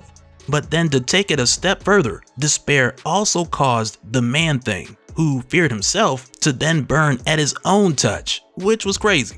But with us discovering that it was Despair who disguised himself as Doctor Strange and built this Mind Palace, it's soon after when we also learn that he was doing this in service to someone else, which was the reason why when he was posing as Doctor Strange and Bruce took off and broke into aim, Despair was like this wasn't part of the plan, at least not to his knowledge. And really, for all we know, Despair could have just been a pawn in someone else's plan to bring forth the Titan Hulk. But really, that's one of those things I guess we gotta wait till the conclusion to see. But from here, with Despair destroying the Mind Palace on the inside, Monolith is striking the Titan Hulk on the outside. And needless to say, as a result of both of these, the Titan Hulk is pissed. And it's here where he does something that I didn't know he could do. Because first, he tears off a piece of Monolith's horns. And I mean, that part I knew. I knew he can do that. That part was a given. But with him doing this on the outside, inside, he begins to pull Doctor Strange's physical body through the portal. And with Doc Samson trying to stop Doctor Strange's body from going through, the Titan Hulk then pulls them both inside, with Doctor Strange screaming that we're too late. This thing is in full control now. We're doomed. That planet, this planet, everything is doomed. Alright, so with us coming back from our last talk, with things on Hulk Planet looking bad, to say the least, it's here now where not only has the Titan Hulk annihilated a huge portion of the Hulk Planet's population, but now he's seconds away from killing Monolith, this world's leader, and he's taken the astral projection of Doctor Strange as his prisoner, while also using it to pull Doctor Strange's physical body through the wormhole to the Hulk Planet, where like we'd seen, the Titan Hulk has been absorbing gamma energy from the Hulks of that world, melting their bodies in his hand, only to then release a portion of that energy and splash away whatever was left of them. So again, it's pretty obvious why Doctor Strange didn't want to physically come here, but now, whether he likes it or not, he's on his way. And it's here where we jump in, where we find Banner bound within the wreckage of his Mind Palace, asking himself if this is really how it's gonna end, with the Titan Hulk taking over his body and potentially going on an intergalactic killing spree. But then it's here where we step outside of Bruce's mind, back to the Hulk Planet, where we begin to get some of the answers that we've been waiting for, because the Titan tells Despair to look after their prisoner, Doctor Strange, while he goes to absorb more gamma from the Hulk Planet. And it's here where Despair takes a moment to fill in Doctor Strange, by way of bragging for a little bit, with him now having the upper hand when he was a prisoner of Doctor Strange just moments ago. And it's here where he tells Strange that he had allowed himself to be captured intentionally, because not too long ago, the green door had opened before him, and something far greater than his creator, the Dweller in Darkness, or any being that he had encountered, approached Despair and gave him a portion of its power. And even though it was a small speck, he described it as overwhelming. But with this small speck of immeasurable power being given to him, he was instructed to embed it deep in Banner's mind, in his most powerful memories, where from there, it would feed on Bruce's gamma and eventually grow into a Titan. And like we'd seen before, Despair had then disguised himself as Doctor Strange. He created the Mind Palace for Bruce, and it was here where he embedded the spec within Bruce's Mind Palace. But with that seed growing, this brought about the El Paso incident, to where then what came next wasn't exactly part of their plan. Because with Bruce not wanting to hurt anyone else, while still having the ability to Hulk out and be in full control, he broke into an AIM facility, he hurt a lot of people, and he stole the equipment that he needed to convert the Hulk into a starship, to get the Hulk as far away as possible, and to keep him from hurting anyone else. But also with how this is done, with Banner making his plans to do the whole Starship Hulk thing. Even though this curveball wasn't part of Despair's instructions, Banner's modifications, with him creating an engine room and trapping the Savage Hulk inside and cranking that room up higher and higher and exerting more power and more gamma energy out of the Savage Hulk, this only played right into what Despair was instructed to do.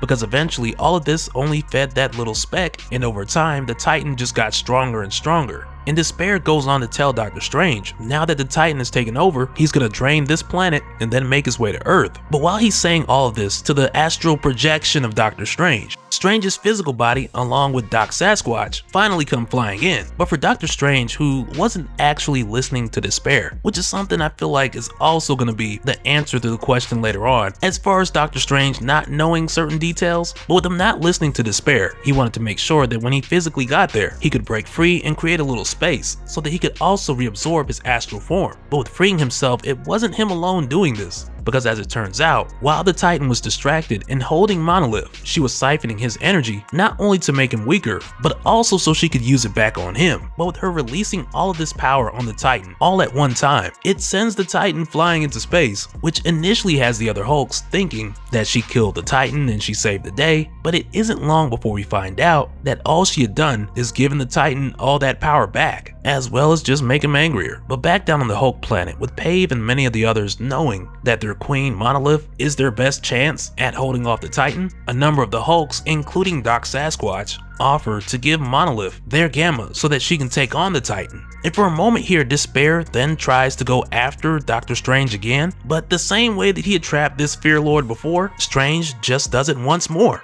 And this time I highly doubt that it's what Despair wanted to happen. But also at this time, with Monolith absorbing the energy from her people, Strange attempts to round up an evacuation to get these Hulks out of here. But then the Titan comes crashing down through the upper atmosphere and he punches Monolith literally straight through the planet and out the other side. And really at this point, I'm not even sure how the Hulk planet is even keeping itself together at this point. But now with the Titan overcharged, it is only moments away from destroying Monolith and soon after Doctor Strange. And it's here where Bruce, in his mindscape, is calling out for the Hulk to do something, because if the Hulk doesn't show up and do to the Titan what the Hulk has done to Bruce for years, then the Titan's rampage is not going to stop. And mind you, while Bruce is trying to reach out to the Hulk, Doctor Strange attempts to bind the Titan just to buy him a little bit of time so he can try to get Monolith out of there. But even with him doing this and pulling Monolith into the space between dimensions, the Titan Hulk still follows them there. And inside, Bruce is still trying to get the Hulk's attention, because at this point, it's now or never. And for Bruce, he's apologizing to the Hulk about the whole Starship thing, because he thought the Hulk was killing people. He thought he had to take full control. And Bruce goes from pleading with the Hulk to being like, hey man, if all these people die, it's your fault. Like, he's trying everything to get the Hulk's attention. But eventually, with Strange and Monolith literally being seconds from their death, it's here where Bruce then hulks out.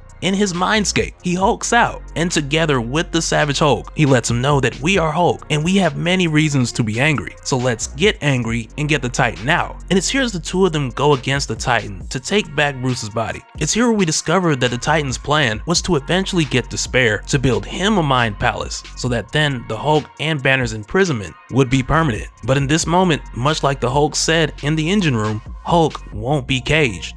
And with how this is done, it's like a very violent reversal of hulking out, because now out of the Titan comes the Hulk, and from the Hulk to Bruce, which again is like hulking out but backwards, almost as if he's hulking in, I guess. But just after seeing this, we then jump forward some time. where we find Bruce waking up to a letter that was written by Doc Samson, aka Doc Sasquatch, though I'm not really sure if anyone still calls him that. But in this letter, he's filling in Bruce on certain details, because he lets Bruce know that at this point he's back to his regular self. That is, his regular self with a Hulk inside. He's also back on Earth and at the Strange Academy for the moment, where he can more or less rest up, but at any moment he's free to go. And in the letter, Doc Samson goes on to tell Bruce not to blame himself for everything that happened, either on the Hulk planet or in El Paso, because Doctor Strange did a deep assessment of Bruce's mind, and it's obvious that what he was infected with grew to the point to where it took over, and it wasn't actually Bruce. And in the letter, Doc Samson even goes on to say that when it came down to it, it was Bruce and the Hulk who saved everyone.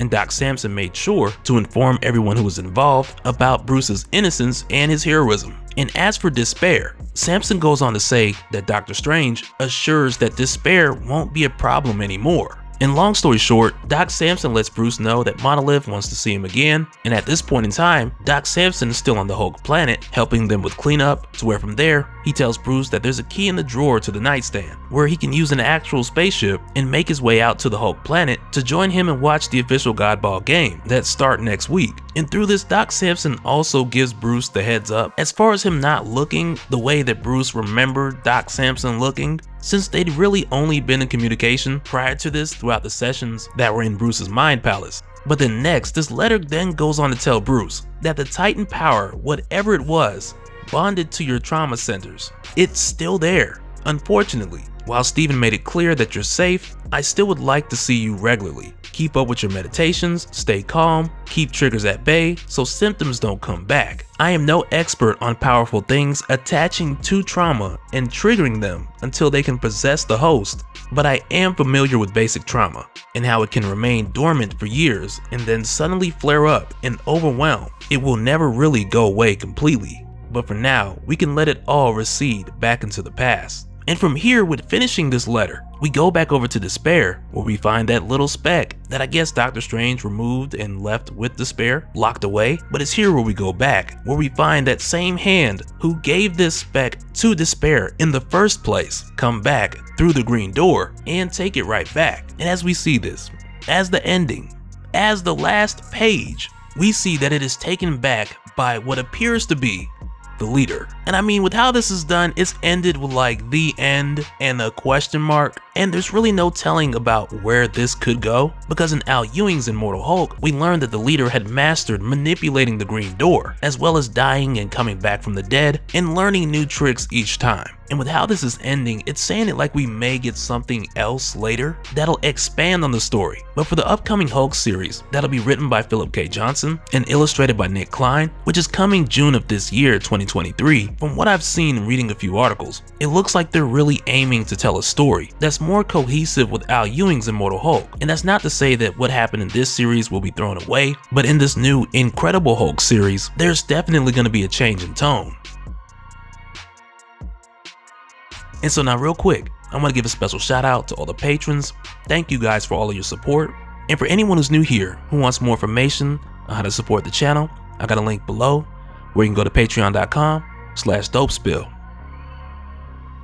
But that'll do it for this one, guys. Let me know your thoughts down in the comments below, and we'll do it again on the next one.